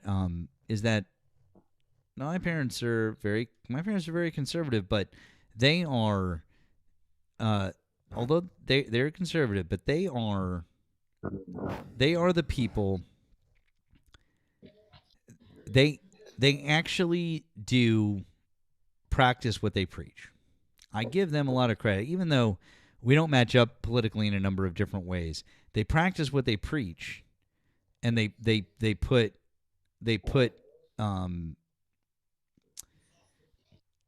their values into real life, and they don't support, and they don't even though they're conservative, they don't support Donald Trump, which I appreciate. So my parents do. That's tough. But I will tell you the one story I'll tell you guys is, back in the early 90s, I guess I was like 12 years old, and in the early 90s was a different time for those of you who are younger, and didn't have a lot of firsthand experience necessarily with gay people, or because a lot of people weren't out, or weren't. It was a different time. That's all I'm going to say, is that it was different. My best friend in high school was gay, and he didn't come out to me until after we graduated. Exactly. There was a lot of situations like that. So I had a family member, and she was we were all on a camping trip together. A lot of my family. This is one of my a cousin of my mom's, and she had a rainbow flag outside of her tent on this camping trip. And me being a astute 12-year-old, I realized, I was like, okay, I do know what that means. And I didn't say anything to her, but on the drive home from this camping trip, with my siblings asleep in the back, I leaned up to the front of the car and I asked my parents, I said, hey, I just want to know, is this person gay?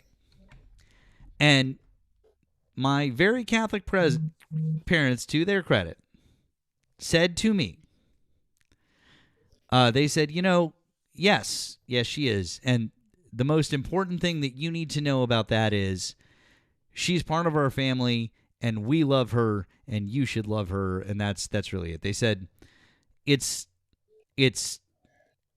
different than what we might believe in. They said it's not exactly what we believe in. They said, but it doesn't matter. You should just it doesn't change anything. Doesn't change anything. We love her. You love her. She's part of our family. And that literally shaped my entire worldview on how I was going to look at gay people or other people. It was just like, I was like, okay, yeah, exactly. Who cares, right? Well, it's just part of our family, my daughter, and that's it. Yeah, my daughter at the time was like 9. And I said, oh my God, he's so cute. But we were watching a video together. Like, oh my God, he's so cute. And she's like, ew, no, what are you looking at? But the girl's hot. And she's like, I'm really not attracted to boys. I'm just not. But I really am attracted to girls. So I'm pretty sure that I'm gay. And I'm like, okay. She was 8. You can't indoctrinate or teach people to be attracted. It's not a thing. There's not something you can do. Yeah. And my daughter, she's 12 now, and she's gay. She is attracted to girls. It's not something I can teach her. She has heterosexual parents. She has heterosexual grandparents. She has heterosexual siblings. There's no one else in the family that's gay. Yeah. So it's not something that can be indoctrinated. It's just, she is just like your eye color. Your eye color is brown or blue or gray or green. Mm-hmm. It's just who you are. And she's like, I just don't find myself attracted to boys. I'm like, okay, cool. I'm like, that's cool. I It's mean, I don't want you to be ashamed of who you are. exactly. I love you. I think you're fucking amazing. Yeah, 100%. It's just that's my daughter's 9.5, and I would be the same way. She luckily, I mean, the thing that's great is that she's already had plenty of experience and knows people of all walks exist, knows how we treat them. It's not even a thing to her. I love that our kids are growing up, well, at least our kids are growing up in that way, where they're just like, yeah, whatever, cool. That's yeah. I mean, It's like, yeah. I'm so proud that my daughter never felt like she had to come out to me, because it's not something you should hide. Yeah. I mean, who you are. I mean, I wish, Matt, if sexuality was a choice, I wish I could be attracted to women, because I never want to date another fucking man in my life. But guess what? I'm not. I like men. I know. I can't change it. I can't be indoctrinated. I can't be convinced. I'm just so don't. sorry, because like men are fucking gross. Like, I'm so sorry. Like, fuck that. They're Like, so they're the gross. fucking worst. Like, I'm like listen, this is coming from a fellow straight. Okay, straight as a fucking arrow. It's yes, Sonia. Same. Yeah, I know exactly. And all my gay friends and family there, I'm like, you guys are having a lot of fun. I was like, I am very straight. I'll tell you what, friend, I am gonna hop off. I'm gonna wrap up for the night. It's 2 a.m. It's 2 a.m. for you too. You need to go to sleep. We both need. I am. gotta be up. I'm so tired. I'm so tired. Go get some sleep. I'm gonna go get some sleep too. I'm gonna wrap up here. Guys, make sure you're following all of Diava's backup accounts, please, and go hang out with her 4 p.m. Eastern time every day, all the time. Okay, I appreciate you, friend. Thank you for coming up and Thank you, hanging. Matt. I love you. Mwah. Same. Right back at you. All right, I'll talk to you later. All right, love. Bye. Love you. Bye. W's for Diava. Appreciate coming up. It's so weird having the TikTok guest who can't hear who can hear the phone guest, but the phone guest can't hear them, and I'm like, it's funny. The last thing I'll say on that before we wrap up, and we'll find someone to raid here, is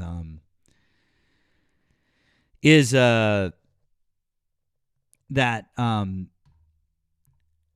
my parents are still very, my parents are still very Catholic, and I know that the idea of being gay does not fit necessarily with their worldview or with the values, that are traditionally there.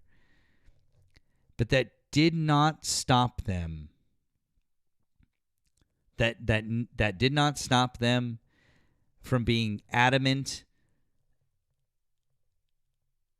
that I needed to love a family member for who they were. It didn't stop them. And I really, really appreciate that. I think that says a lot. I think it says a lot about them as people, and I have a lot of respect for that. I really do. So I think it makes all the difference in the world to express to your children things like that. The ability to be open, because I do. I have a number of family members that are of the rainbow community, and they love them and they treat them with love and respect. They, whatever ideological feelings they may have, they never let that through, or they just don't. And I really appreciate that. So kudos to them. Guys, I'm going to wrap. I've said it multiple times. I'm going to remind all of you again, I will not be on tomorrow night. So tomorrow night, no go. Nova tomorrow night, okay? So, by the way, thank you over on the tube. We got a couple of super chats read. Sorry, I missed these. We were talking to our other guest. Kira, thank you. It says TikTok needs to slide to YouTube. Sounds crisp and clear. Yeah, that's what I was saying. It's definitely a was a TikTok issue, I'm sure. Sarah said, who hurt him? I don't know. Deity, thank you for your super chat. 499 says, you really want to send this caller talk about how Eve is trans because Adam's rib is male. God damn, that's a good one, Deity. I'm going to keep that one in the back pocket. I really appreciate that. Deb, thank you for your super chat. Activists Paul Weyrich, Richard Viguri, and Jerry Falwell concocted the AB issue 1979, 6 years after Roe to use against Jimmy Carter. That is 100% correct.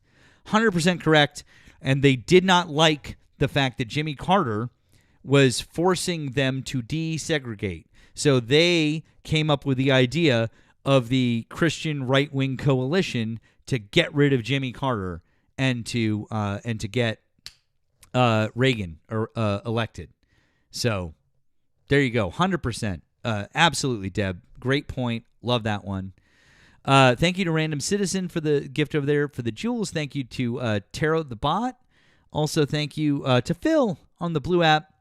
It says, going to plays was a past time of high society and Christians. Women weren't able to go on stage till around 1660.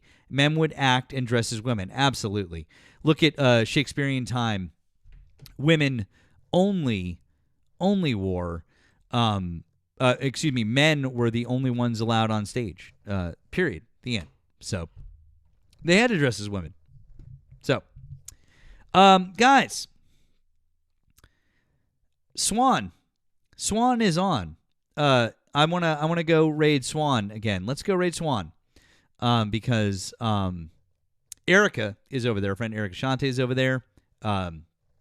Always a big fan of hers. So let's pull it up here. What I'm gonna do, I'm gonna put her in the chat right now. Give her the old Matt raid. I want to make sure that I've got. I feel like I always spell it wrong.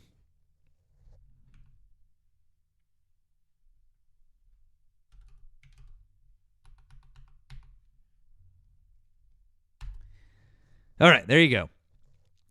Let's all go hang with Swan. I won't be on tomorrow night. Friendly reminder: make sure that wherever Nemo is at, go hang with him. Go support him. Go support our friend Erica Shante wherever she may be at. Whoever's on, go offer your support to our other friends. Okay, I will see you guys on Thursday. Everyone have a great evening. Okay, love you all. Stay safe out there. Good night, guys.